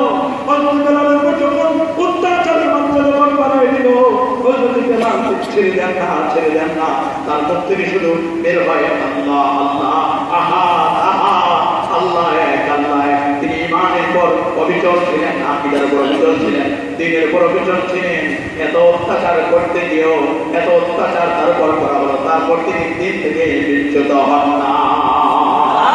আল্লাহু আকবার। এই ছিল হযরত বিলাল। হযরত আবু বকর সিদ্দিক রাদিয়াল্লাহু আনহু তিনি যখন দেখলেন বেলালের উপর অত্যাচার, হযরত বেলাল রাদিয়াল্লাহু তাআলা কে ক্রয় করে ইসলামের জন্য দান করলেন, তার বড় মুক্ত করে দিলেন। হযরত আবু বকর সিদ্দিক রাদিয়াল্লাহু তাআলা হযরত বেলালকে মুক্ত করে দিয়েছিলেন দাসত্বের শৃঙ্খল থেকে। আল্লাহু আকবার। সেই বেলাল তিনি কত কষ্ট করেছেন। হযরত খাব্বাব বিন আরাদ রাদিয়াল্লাহু তাআলা বনু খুজাআতের জনৈকা মহিলা উম্মে আইমানের গোলাম ছিলেন। তিনি কর্মকারের কাজ করতেন। প্রথম থেকে ইসলাম প্রকাশকারী এই পৃথিবীর ৬ষ্ঠতম মুসলমান, যুবকদের মধ্যে ৬ষ্ঠতম মুসলমান ছিলেন হযরত খাব্বাব বিন আরাদ। রাদিয়াল্লাহু তাআলা তাকে এত কষ্ট দিত, মক্কার দুষ্ট দুরাচার কাফেররা নাকি দড়ি লাগাই দিত, তার বুকটা ছিঁড়ে দিয়েছিল, শরীরগুলো এমন ভাবে আঘাত করেছিল, শরীরের মধ্যে আগুন লাগিয়ে দিয়েছিল, কত কষ্ট করেছে। হযরতে খাব্বাব ইবনে আরাব রাদিয়াল্লাহু তাআলা আল্লাহ নবী খুঁজে রওনা বলেন। আল্লাহ নবী তখন মক্কাতুল মুকাররমায় খানে কাবার সামনে আল্লাহ নবী তিনি সিজদায় করে আছেন, নবী কষ্ট করছেন। আল্লাহু আকবার। আল্লাহ নবীও জীবনে বহু কষ্ট করেছে। আল্লাহ নবী যখন নামাজ পড়তে, নামাজের সময় আল্লাহ নবী পিঠের উপরে নারী গরুগুলো পর্যন্ত চাপায় দেওয়া হতো। আল্লাহ নবীর উপর একটা মক্কা বড় একটা উট জবাই করা হয়েছিল, এই উটের নারী গরুগুলো পর্যন্ত আল্লাহ নবীর পিঠের উপর চড়াই দিয়েছেন। নবীজির পিঠের উপর চড়াই দিলে কেউ নবীকে নবীর পিঠ থেকে নারী গরুগুলো সরাই নেয় না। আল্লাহ নবীর মেয়ে ফাতিমা রাদিয়াল্লাহু তাআলা বুঝতে চলে আসলেন, এসে দেখে আমার বাজার মাথা উঠাইতে পারে না, পারে না, পারে না, পারে না। নবীজির মেয়ে ফাতিমা উটের নারী গরুগুলো সরাই দেন। কোরআন সেখানে বলছেন, আলাম নাশরাহ লাকা সাদরাক ওয়া ওয়াদা'না আনকা বিজরাক আল্লাযী আনকাযা যাহরাক। আপনার উপর বোঝা দেওয়া হয়েছিল, যে বোঝায় আপনার পিঠটা বক্র হয়ে গেছিল, আপনি পিঠটাকে সোজা করতে পারতেন না। আল্লাহ নবী তখন পিঠটা সোজা করার পরে আল্লাহ নবী দুহাত তুলে দোয়া করলেন। তাদের জন্য দোয়া ছিল না, ছিল বদদোয়া। আল্লাহুম্মা আলাইকা বিআবি জাহাল, আল্লাহুম্মা আলাইকা বিউতবা, আল্লাহুম্মা আলাইকা বিশাইবা। বাদা সাবিয়া সহিহ বুখারী 34তম পৃষ্ঠার মধ্যে লেখা, আল্লাহ নবী 7 জনের কাছে নালিশ করলেন। আল্লাহ তাআলা বলেছিলেন, দোস্ত ইসবির কামা সাবরা উলুল আযমি মিনার রাসূল। রাসূলদের মধ্য থেকে উল্লাহ সাফারাম মর্যাদা তারা ধৈর্য ধারণ করেছে। নবী গো, আপনিও তেমন ধৈর্য ধারণ করেন, অল্প কিছুদিন পরে এটার প্রতিশোধ আমি নিব। নবী, আপনার দোয়া তো কখনো বিফলে যায় না। আল্লাহ নবীর দোয়া কখনো বিফলে যায়? আল্লাহ নবীর দোয়া কি কখনো বিফলে যায়? দেখেন নবীর দাওয়াতু মুস্তাজাবা, নবীর দোয়া আল্লাহর দরবারে কবুল হয়। আল্লাহ নবীর দোয়া কবুল হয়ে গেল। যে 7 জনের নামে নবী বদদোয়া করেছিলেন, বদরের যুদ্ধে দ্বিতীয় যুদ্ধে সেই 7 জন এক জায়গায় মারা গেল, এক জায়গায় জাহান্নামী হলো, নিহত হলো, জাহান্নামে চলে গেল। আল্লাহ নবীর দোয়া কখনো বিফলে যাইত না। আল্লাহু আকবার। নবীর কাছে এসে যখন খাব্বাব রাদিয়াল্লাহু তাআলা ওয়াস্তাগফির লিযামবিকা ওয়ালিল মুমিনিনা ওয়াল মুমিনাত ওয়াল্লাহু ইয়ালামু মুতাকাল্লাবাকুম ওয়া মাসওয়াকুম। আগে ইলম হাসিল করো লা ইলাহা ইল্লাল্লাহ, এরপরে তোমার মধ্যে আসবে, এরপরে দাওয়াতের কাজ হবে, এরপরে। এখন যে কথাটা আল্লাহ তাআলা এই মেহনতকে এমন কবুল করছেন, সারা বিশ্বব্যাপী মেহনত হচ্ছে। এর চারা লাগিয়েছেন কে? হযরত ইলিয়াস রহমতুল্লাহ আলাইহি। চারা লাগিয়ে আবার বেড়া দিছেন। কি কয় বেড়া? বুঝেন কিনা আমাদের কিশোরগঞ্জের ভাষায় বেড়া। চারা যাতে নষ্ট না হয় বেড়া দিছেন। বেড়া কি এর? 6 উসুলের। বেড়া কি এর? 6 উসুল, 6 দফা। এই 6 দফার বাইরে যদি যাও তাইলে আউলা লাগিয়ে যাবে। কিশোরগঞ্জের ভাষায় কি লাগবো? আউলা। এখন সারা বিশ্ব জুড়ে আউলা কি মহাউলা আপনারা খবর রাখেন, কিন্তু একদল আছে সাধারণ মানুষ যারা দিন সম্পর্কে কোনো কিছুই নাই, বাস বলে মার্কাজ যা বলে। এখন মার্কাজ যদি রাত বলে এটাকে রাত্র মানতে হবে। মার্কাজ যদি বলে এখন দিন রাত্রের বেলা, তাহলে কি মানা? হযরত ওমর ইবনুল খাত্তাব রাদিয়াল্লাহু তাআলা আনহু খলিফাতুল মুসলিমিন নতুন সেট জামা যখন গায়ে দিয়ে আসলেন, তখন একজনে দাঁড়াইয়া প্রশ্ন করছিল কি না, তাহলে বলো ওই কাফের হয়ে গেছে নাকি, যে আপনার কাছে এই নতুন জামা থেকে আসলো। পরে ছেলেকে ডেকে এনে উনি সাক্ষ্য দেওয়াইলেন যে ছেলেরটা আমি পরে আসছি। মনে আছে কিনা আপনাদের? তো এইখানে তাহলে এই লোকরে কি বলতে হবে? এই হযরত তোমার উপর কথা বলছে, এটা তো কাফের হয়ে গেছে। হ্যাঁ, এখন তবলিগের যেসব ব্যতিক্রম, এইগুলার ব্যাপারে যদি উলামায়ে কেরাম কথা বলেন, তাইলে এবারে এরা তো কি কয়, তাদের একটা সুন্দর উদাহরণ। কি কয়, রসগোল্লা না খাইলে এটার মজা বোঝা যাইতো না। কি কন? তো রসগোল্লা না খাইলে এটার মজা বোঝা যাইতো না, কিন্তু রসগোল্লা যদি গান্দা হইয়া যায় গিয়া, এটা খাইলে তো খুব মজাই লাগবে। গান্দা বুঝুন কিনা?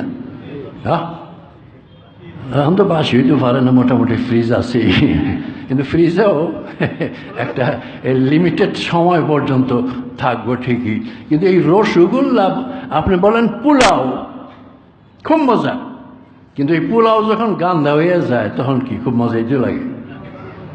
দাওয়াত ও তাবলীগের কাম অনেক উঁচা কাম, কিন্তু কিছু সংখ্যক লোকের কারণে তাদের দ্বীনি স্বার্থ সমৃদ্ধির জন্য আজকে এই দাওয়াতুল হকে, আজকে এই দাওয়াত ও তাবলীগের কাজটা গান্দা হয়ে গেছে, এর মধ্যে গন্ধ ছড়িয়ে পড়ছে। এতে দেখা যায় এখানে কর্তৃত্ব ধরে রাখার জন্য, এখানে অর্থবিত্ত কামাইয়ের জন্য, এখানে প্রভাব প্রতিষ্ঠা লাভ করার জন্য বিভিন্ন উদ্দেশ্যে আজকে তবলিগের মধ্যে আল্লাহকে পাওয়ার জন্য না, আল্লাহর রসুলকে পাওয়ার জন্য না, শুধু আমলের নাম দিন না, দিন হলো, আসল হলো ইন আলা লিল্লাহিদ দীনুল খালিস, একমাত্র আল্লাহর জন্য নির্ভেজাল দিন করতে হবে। এখানে সম্মানের চিন্তা না, এখানে আধিপত্যের চিন্তা না। আমি প্রফেসর মুর্তজা আলী সাহেব যখন ছিলেন, আল্লাহ তাআলা তাকে জান্নাত নসিব করুন, ওই সময় মৌলানা জুবায়ের বয়স হয়তো আমার 1-1.5 বছরের বড় হবে, আমার দাওরায়ে হাদিস পড়ছি, মৌলানা জাকারিয়া তার ক্লাসমেট, জুবায়েরকেও বলেছি এখানে এই ইয়েতে কি কয় না, মার্কাজ, নতুন মার্কাজ যেটা হয়েছে, যে এই মলাই টলাই এরা যারা বিতর্কিত কথা বলে এদেরকে বয়ানে দিবেন না, উনি আমার সাথে ওয়াদা করছেন।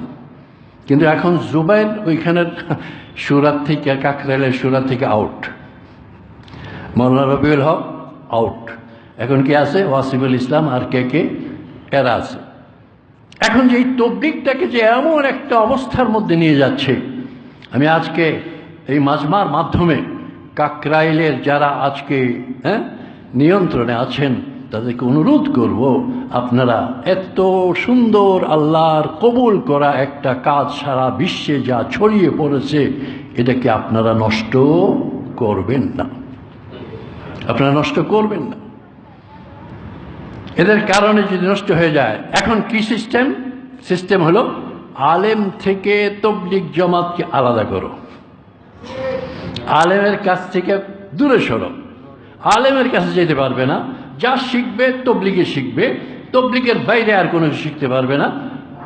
আমার কাছে আমার ছাত্র ময়মনসিং বারেরা দারওয়ান বুঝেন তো, প্রহরী বাংলায়, দারওয়ান ফার্সি শব্দ, তো জিজ্ঞেস করলো এই আশিকে রসুল কবি কোথায় আছেন, আমি বহু দূর থেকে ওনার একটু দর্শন নেওয়ার জন্য, দেখার জন্য আমি এসেছি। তখন দারওয়ান বলল, এই যে পর্দা ঝোলানো রুমটা দেখা যায়, এর ভিতরেই উনি আছেন, আপনি যান। এই লোক তার মনের মধ্যে এই আশিকে রসুল কবির একটা ছবি তার মনের মধ্যে আছে কিনা? আছে। সুন্দর রসুলের শানে এত কবিতা লেখে, নিশ্চয়ই সুন্নতি দাড়ি হবে, এরপর নুরানি চেহারা হবে, এই একটা মন নিয়ে যেই পর্দাটা টান দিছে, দেখে কি কবি সাহেব বৈশা বৈশা শিব করতেছেন। কি করতেছেন? নাম কি? আশিকে রসুল কবি।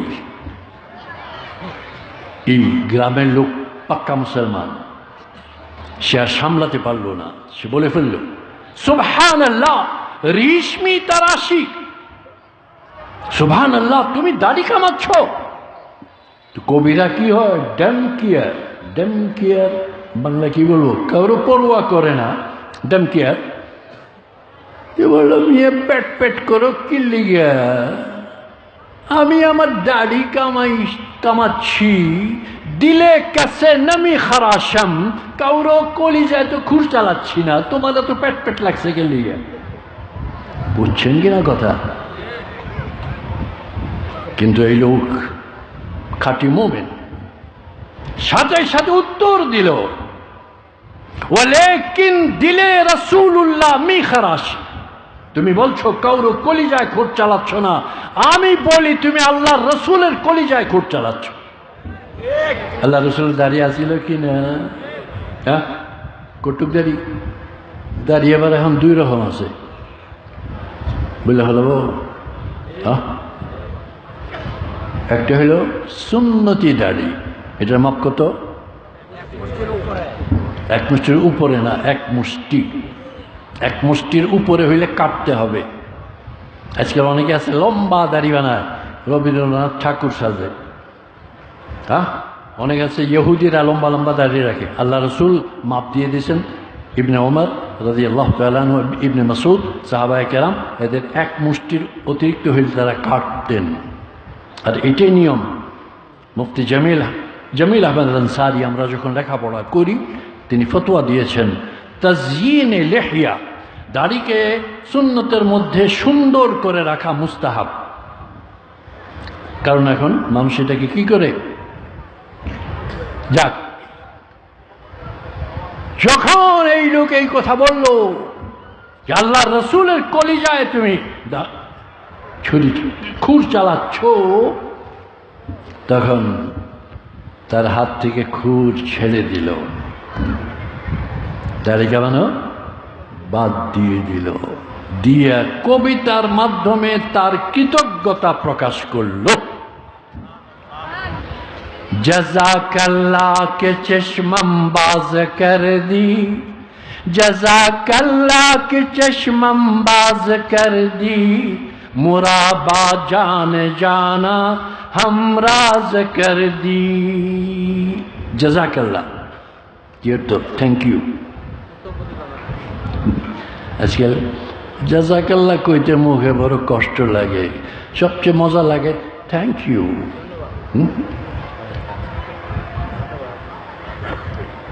আমার এক ডাক্তার, অনেক ভক্ত তো আল্লাহ করছেন, ভক্ত আমার কারণে না, আল্লাহর কারণে, তো ভিজিট নেয় না, কিছু না। তো আমি তারা একদিন একটা আতরের শিশি দিলাম, তখন কয় হুজুর থ্যাংক ইউ। হ্যাঁ, এই থ্যাংক ইউর মধ্যে কয়টা সওয়াব পাইছেন? যদি বলতেন জাযাকাল্লাহ, তাহলে সওয়াব পাইতেন কিছু। এখন জাযাকাল্লাহ না, এখন কি ওয়ার্ল্ড ক্লাস। আজকের খাওয়া দাওয়া, চলা ফেরা, কথা বলার ভঙ্গি, হাসার ভঙ্গি, হাঁটার ভঙ্গি, স্মার্টনেস যদি হয়, তাহলে সে সমাজে চলতে পারবে না। আজকে মেয়েদেরকে স্মার্ট হতে হবে, তাদের আবরু, ইজ্জত, লজ্জা, শরম সব ত্যাগ করে কি করতে হবে? অত সাল্লা কোরআনে কি কয়? فجاءته إحداهما تمشي على استحياء قالت إن أبي يدعوك ليجزيك أجر ما سقيت لنا فلما جاءه وقص عليه القصص قال لا تخف نجوت من القوم الظالمين। মুসা আলাইহিস সালামের ঘটনা যাব না, অনেক লম্বা ঘটনা। যখন মাদিয়ান চলে গেলেন, মিশরে যখন তার উপর ডিক্রি জারি হয়ে গেল তাকে হত্যা করা হবে, فخرج منها خائفا يترقب قال رب نجني من القوم الظالمين ولما ورد ماء مدين وجد عليه أمة من الناس يسقون ووجد من دونهم امرأتين تزودان। মিশর বর্ডার ক্রস করে মাদিয়ানে যখন প্রবেশ করলেন, একটা বড় মাঠের মধ্যে কূপের থেকে পানি নিচ্ছে হাজারো পুরুষ, দুইজন মহিলা এক কোনায় দাঁড়িয়ে আছে জড়ু সরু হয়ে। একটু তো শুনে এলি কোরআনের, কি বলবো না শর্ট করে ফেলবো, কারণ কোন দিন কি আসবে আমি জানি না। আমি এই যে কালকে গেলাম দুইখানে, একখানে বয়ান করলাম 25 মিনিট, আর একখানে 28 মিনিট। আজকে আপনাদের ভাগ্য আর আমারও সৌভাগ্য আপনাদের সাথে দেখা, কারণ আমার নিতে নিতে আমাদের কিশোরগঞ্জের ভাষায় কয় আমার পাম বাইরে গেছে। কি বেরিয়ে গেছে? পাম গেছে গিয়ে। এমন রাস্তা, বলছে কুলিয়ার চয়, হায় হায়, যাইতে যাইতে কি কয় মনোহরদির কাছে, একেবারে জানছে। সে আমার ছাত্র, এক মাদ্রাসা মোতামিম দাওরা হাদিসের মোল্লা আসাদ। ওইলা স্টেজে উঠেই তার এক চুট লইলাম সবার সামনেই। দিন দিন বয়স হইতেছে, আক্কল বাড়তেছে না কমতেছে। এই ভাঙ্গা রাস্তা আমাকে এই পায়ের এই অবস্থা তুমি কেন আল্লাহ দাওয়াত দিয়ে? যাক, তো মুসা আলাইহিস সালাম মিশর ত্যাগ করে মাদিয়ানে গেলেন। গিয়ে দেখলেন একটা মাঠের মধ্যে পুরুষরা বালতি দিয়া, বোঝাবার জন্য বলছি, কূপ থেকে বালতি দিয়ে পানি নিয়ে যাচ্ছে। দুইজন মহিলা এক কোনায় জড়ু সরু হয়ে দাঁড়িয়ে আছে। গেলেন দুইজনের কাছে, মা খাতবুকুমা, কি ব্যাপার, তোমরা যে পানি নিচ্ছ না? তখন কি উত্তর দেয় দেখেন, কালাতা লা নাসকি হাত্তা ইউসদিরার রিআ ওয়া আবুনা শাইখুন কাবীর। দুজন বলল, আমরা অপেক্ষায় আছি, পুরুষরা যখন বিদায় হবে তখন পানি নিব। আমার বাড়িতে বুড়ো পিতা ছাড়া আর কেউ নাই, এই জন্য আমরা বেরিয়ে এসেছি পানি নেওয়ার জন্য। আর এই পুরুষ যাতে টাচ না করো এই জন্য জড়ো সরু হয়ে দাঁড়িয়ে আছি। আজকালের মেয়েরাও তো মোটামুটি না, উল্টা আমার সাইড দিতে হয় মেয়েদেরকে। কালকেও সাইড দিছি, কি করবো?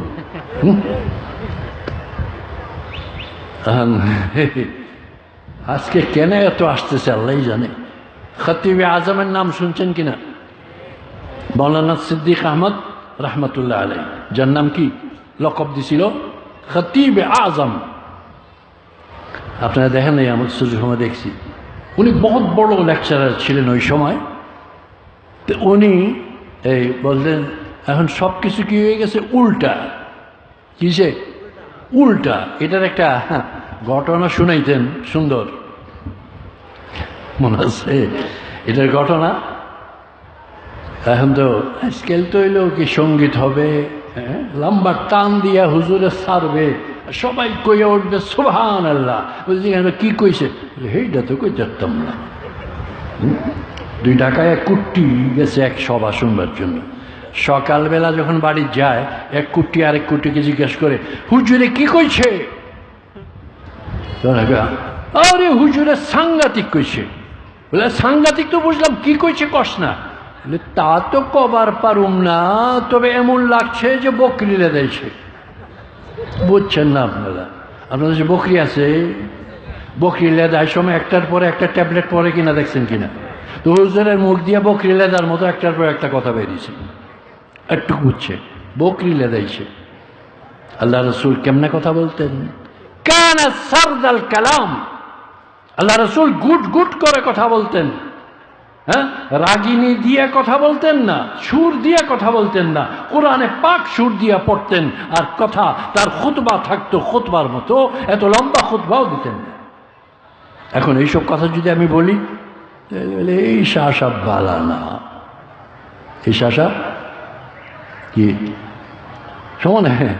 এই আমার যেমন বন্ধু আছে, আমার আসল বন্ধু, যারা শত্রু এগুলো কি আসল বন্ধু, কারণ এদের কারণে আমার গুনাহ মাফ হয়। যাক, তো খতিবে আজম বলতেছেন সব উল্টা হয়ে গেছে। যেমন ওই ঘটনাটা বলেন, এক ভিক্ষুক গ্রাম দেশে ভিক্ষা টিকা পায় না, গেছে শহরে। ভিক্ষুকটা ধর্ম হিন্দু আর ভাষা হইল মারোয়ারি। মারোয়ারি ছিলেন কিনা? মারোয়ারি মুসি টুসি আছেন না আগের মারোয়ারি। দেখে শহরে গিয়ে কোথায় বসবে, তখন সে কারণ ব্যবসার জন্য কি করতে হয়, সাইট সিলেকশন করতে হয়।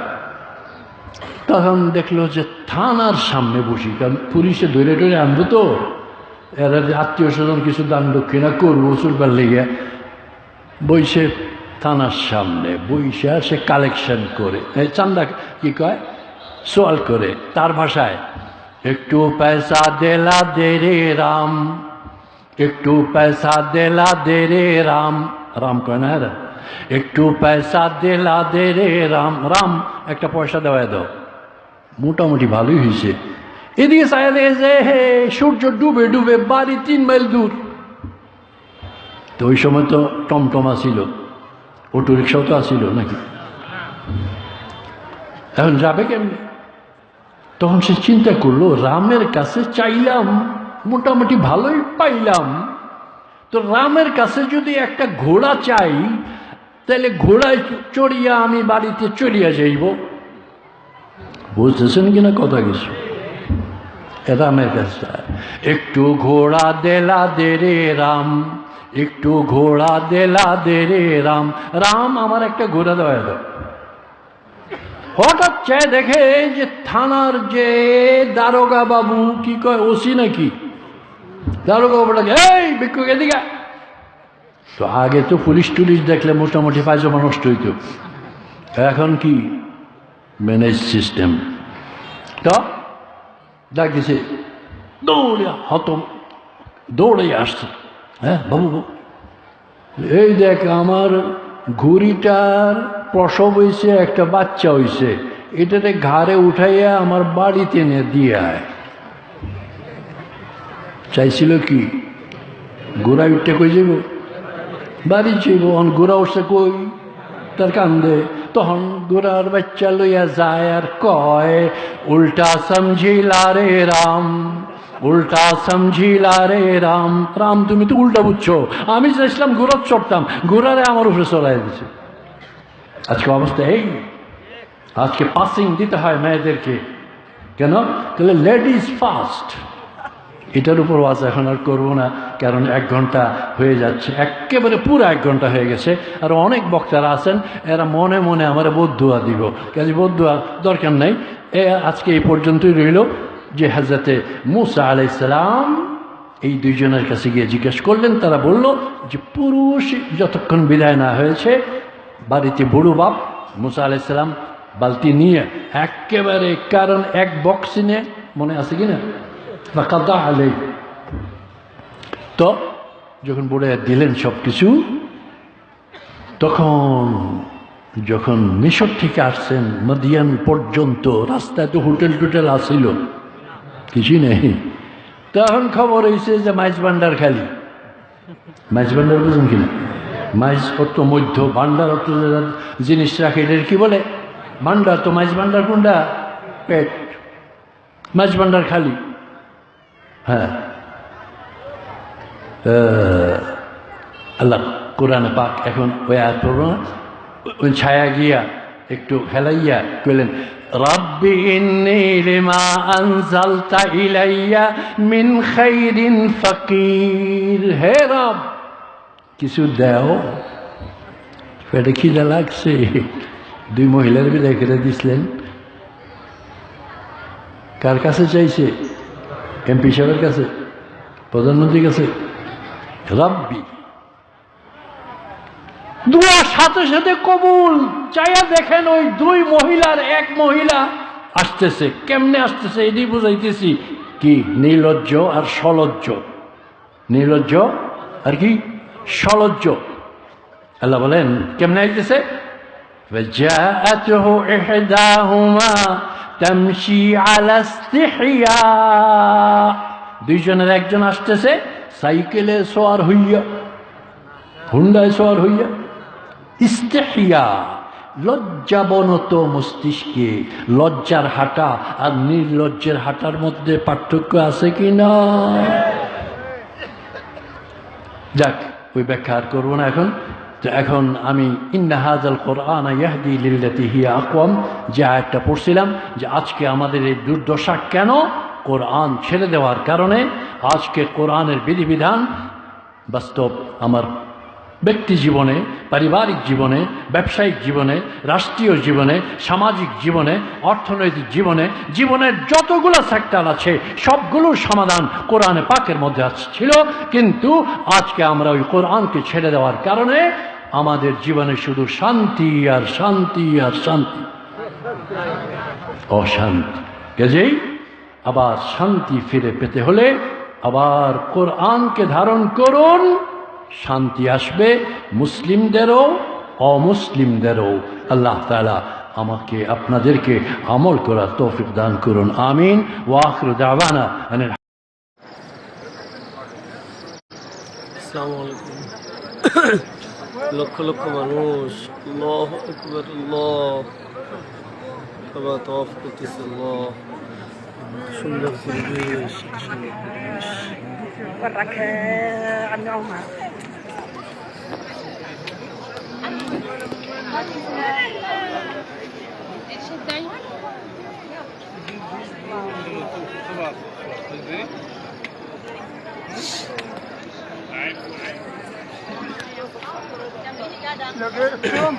ربنا آتنا في الدنيا حسنة وفي الآخرة حسنة وقنا عذاب النار. Oraya yetişemezsek o kötü olur. Kahvaltıya da yetişiyor. ربنا آتنا في الدنيا حسنة وفي الآخرة عذاب النار.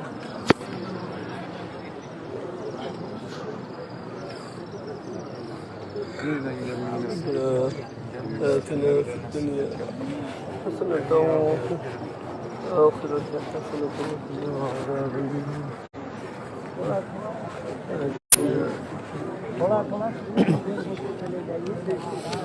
حسنة وفي الآخرة حسنة وقنا عذاب النار. الله من شر قبول كرمود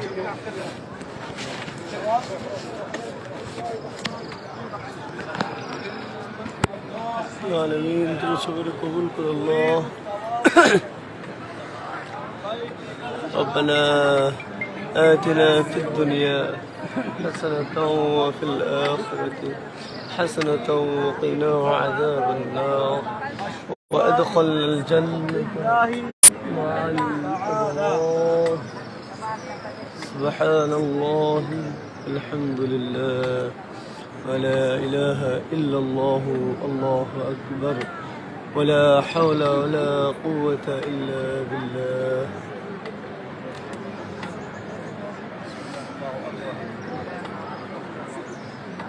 এই জায়গাটা এসে কাবার দিকে হাত উঁচু করে বিসমিল্লাহি আল্লাহু আকবার বলে এখান থেকে আবার নতুন করে তাওয়াফ শুরু করতে হয়। বিসমিল্লাহি আল্লাহু আকবার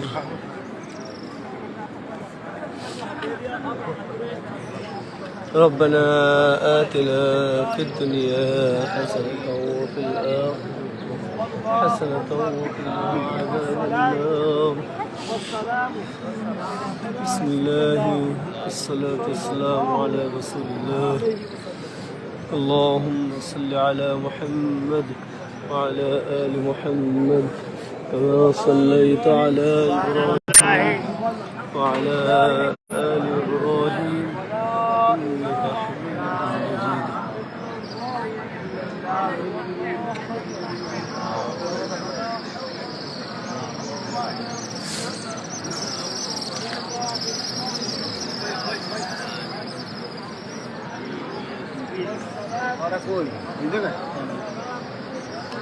Abang Duraza Allah Kau sunnah saya Allah Allah Allah Allahu Akbar Allah.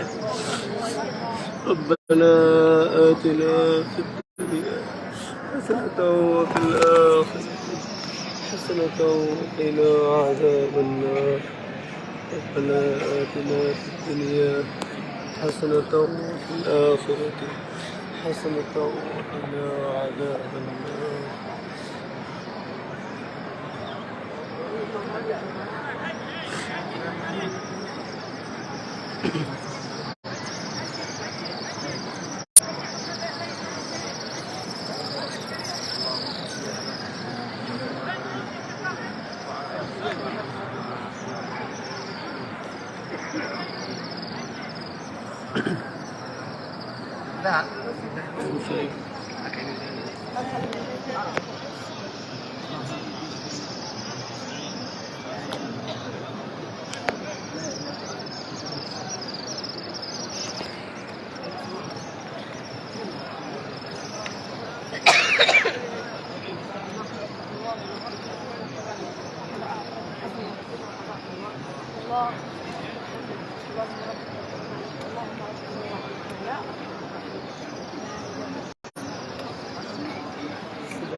أكبر.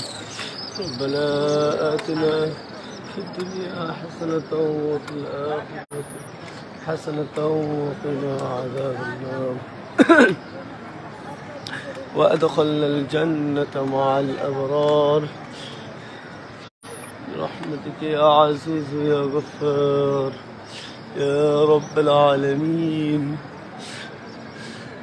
لا إله إلا الله محمد رسول الله صلى الله عليه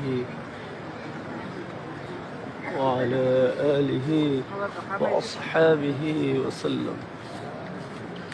سبحان الله والحمد لله ولا إله إلا الله والله أكبر.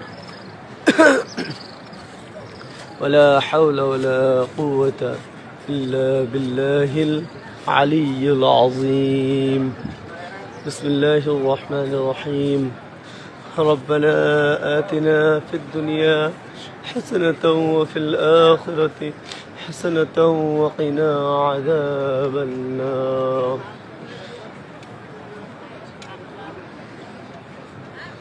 سبحان الله والحمد لله ولا إله إلا الله الله أكبر. ولا حول ولا قوة إلا بالله. এই দোয়াগুলো পড়তে হয় পবিত্র কাবা জিয়ারতের সময়।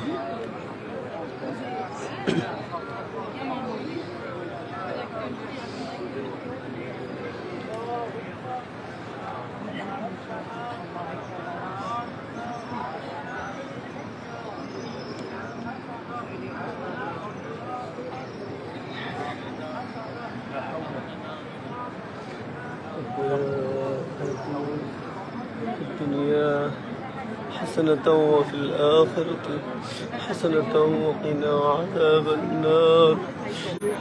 وأدخلنا الجنة مع الأبرار.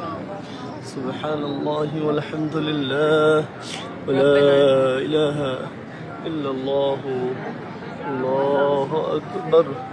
ولا حول ولا قوة إلا بالله العلي العظيم.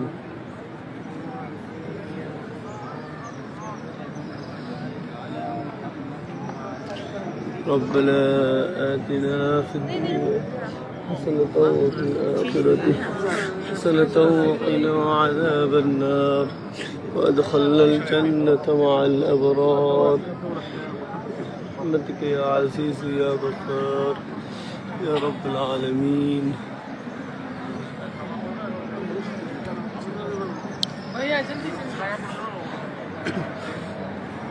ربنا آتنا الدنيا حسنة وفي الآخرة حسنة وقنا عذاب النار. وأدخلنا الجنة مع الأبرار.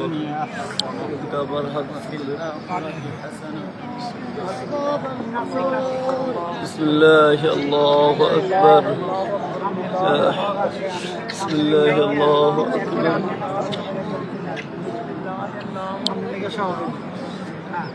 ছয় নাম্বার আচ্ছা পরে যোগাযোগ حسنة وفي الآخرة حسنة وقنا عذاب النار. وأدخلنا الجنة مع الأبرار برحمتك يا عزيز يا غفار يا رب العالمين. سبحان الله والحمد لله ولا إله إلا الله الله أكبر. ولا حول ولا قوة إلا بالله العلي العظيم.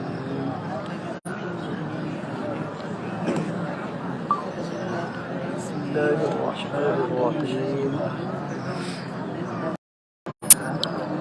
ياسين والقرآن الحكيم إنك لمن المرسلين على صراط مستقيم.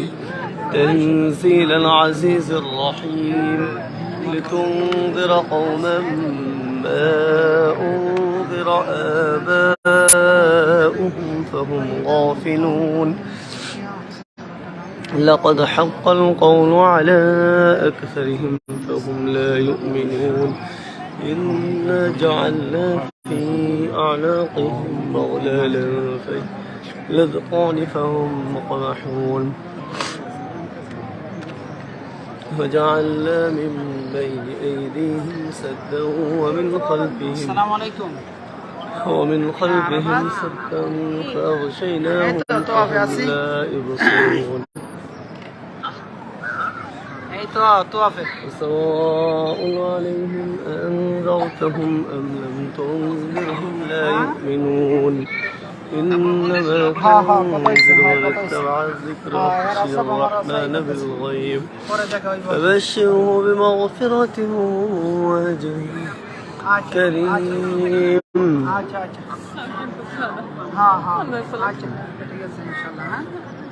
কতক্ষণ পরে কথা কম নাই إنا نحن نحيي الموتى ونكتب ما قدموا مثلا أصحاب القرية إذ جاءها المرسلون إذ أرسلنا إليهم اثنين فكذبوهما فعززنا بثالث فقالوا إنا إليكم مرسلون قالوا ما أنتم إلا بشر مثلنا وما أنزل الرحمن من شيء إن أنتم إلا تكذبون قالوا ربنا يعلم إنا إليكم لمرسلون وما علينا إلا البلاغ المبين قالوا إنا تطيرنا بكم لئن لم تنتهوا لنرجمنكم وليمسنكم منا عذاب أليم قالوا طائركم معكم إن ذكرتم بل أنتم قوم مسرفون وجاء من أقصى المدينة رجل يسعى قال يا قوم اتبعوا المرسلين اتبعوا من لا يسألكم أجرا وهم مهتدون وما لي لا أعبد الذي فطرني وإليه ترجعون أتخذ من دونه آلهة إن يردني الرحمن بضر لا تغن عني شفاعتهم شيئا ولا ينقذون إني إذا لفي ضلال مبين إني آمنت بربكم فاسمعون قيل ادخل الجنة قال يا ليت قومي يعلمون بما غفر لي ربي وجعلني من المكرمين وما أنزلنا على قومه من بعده من جند من السماء وما كنا منزلين إن كانت إلا صيحة واحدة فإذا هم خامدون يا حسرة على العباد ما يأتيهم من رسول إلا كانوا به يستهزئون ألم يروا كم أهلكنا قبلهم من القرون أنهم إليهم لا يرجعون وإن كل لما جميعا لدينا محضرون آية لهم الأرض الميتة أحييناها وأخرجنا منها حبا يأكلون وجعلنا فيها جنات من نخيل وأعناب وفجرنا فيها بسم الله الله أكبر أكبر الله أكبر. ليأكلوا من ثمره وما عملته أيديهم فلا يشكرون سبحان الذي خلق الأزواج كلها مما تنبت الأرض ومن أنفسهم ومما لا يعلمون وآية لهم الليل يسلخ منه النهار فإذا هم مظلمون والشمس تجري لمستقر لها ذلك التقدير العزيز العليم والقمر قدرناه منازل حتى عاد كالعرجون القديم لا الشمس ينبغي لها أن تدرك القمر ولا الليل سابق النهار وكل في فلك يسبحون أنا حملنا في الفلك المشحون خلقنا لهم من مثله ما يركبون وإن نشأ نغرقهم فلا صريخ لهم ولا هم ينقذون إلا رحمة منا ومتاعا إلى حين وإذا قيل لهم اتقوا ما بين أيديكم وما خلفكم لعلكم ترحمون وما تأتيهم من آية من آيات ربهم كانوا عنها معرضين فإذا قيل لهم أنفقوا مما رزقكم الله قال الذين كفروا للذين آمنوا علموا أن لو يشاء الله لطعمه إن أنتم إلا في ضلال مبين ويقولون متى هذا الوعد إن كنتم صادقين ما ينظرون إلا صيحة واحدة تأخذهم وهم يخصمون فلا يستطيعون توصية ولا إلى أهلهم يرجعون ونفخ في الصور فإذا هم من الأجداث إلى ربهم ينسلون قالوا يا ويلنا من بعثنا من مرقدنا هذا ما وعد الرحمن وصدق المرسلون إن كانت إلا صيحة واحدة فإذا هم جميع لدينا محضرون فاليوم لا تظلم نفس شيئا ولا تجزون إلا ما كنتم تعملون إن أصحاب الجنة اليوم في شغل فاكهون هم وأزواجهم في ظلال على الأرائك متكئون لهم فيها فاكهة ولهم ما يدعون سلام قولا من رب رحيم وامتازوا اليوم أيها المجرمون ألم أعهد إليكم يا بني آدم ألا تعبدوا الشيطان إنه لكم عدو مبين وليعبدوني هذا صراط مستقيم ولقد أضل منكم جبلا كثيرا أفلم تكونوا تعقلون هذه جهنم التي كنتم توعدون اصلوها اليوم بما كنتم تكفرون اليوم نختم على أفواههم وتكلمنا أيديهم وتشهد أرجلهم بما كانوا يكسبون ولو نشاء لطمسنا على أعينهم فاستبقوا الصراط فهم لا يبصرون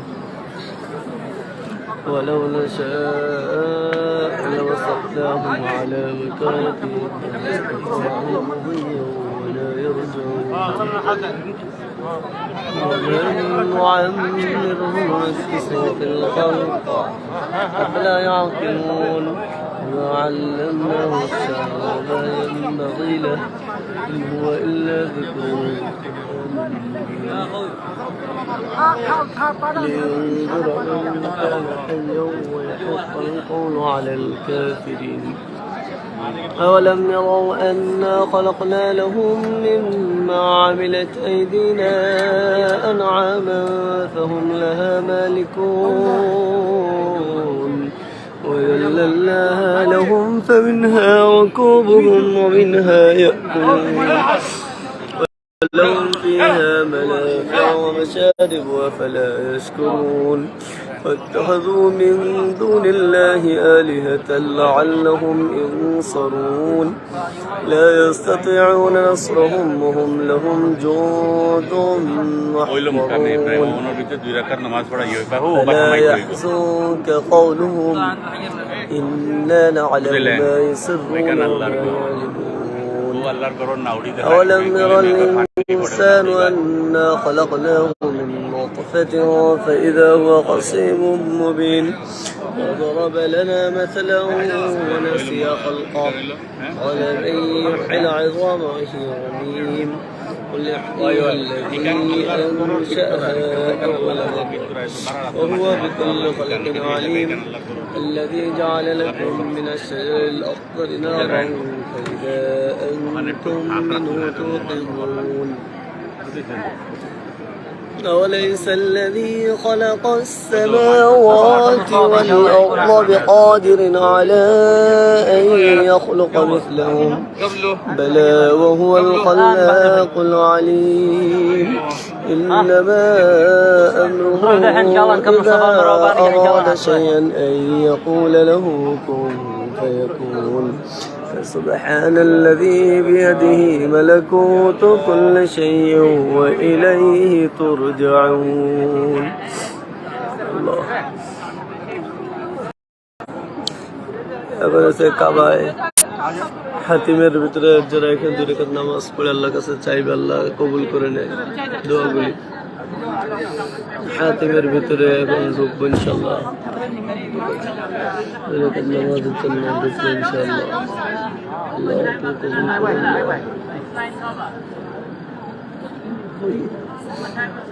কবুল করে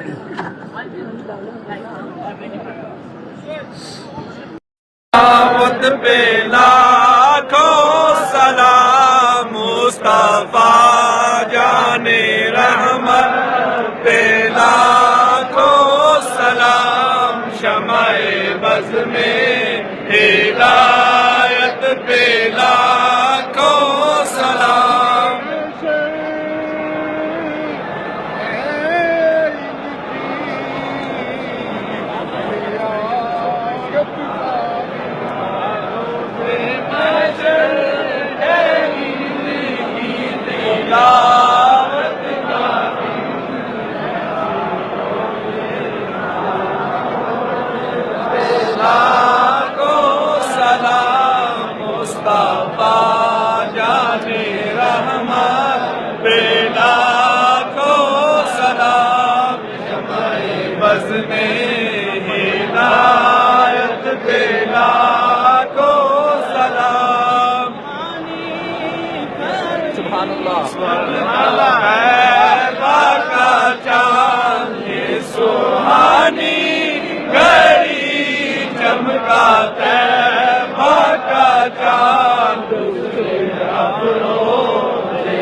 सलाम मुस्तफा जाने रहमा पे लाखों सलाम शमाए बज़ में हिदायत पे लाखों सलाम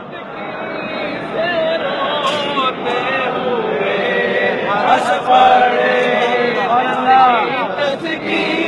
से रोते हुए हंस पड़े उस तबस्सुम की आदत पे लाखों सलाम मुस्तफा जाने रहमत पे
দোয়া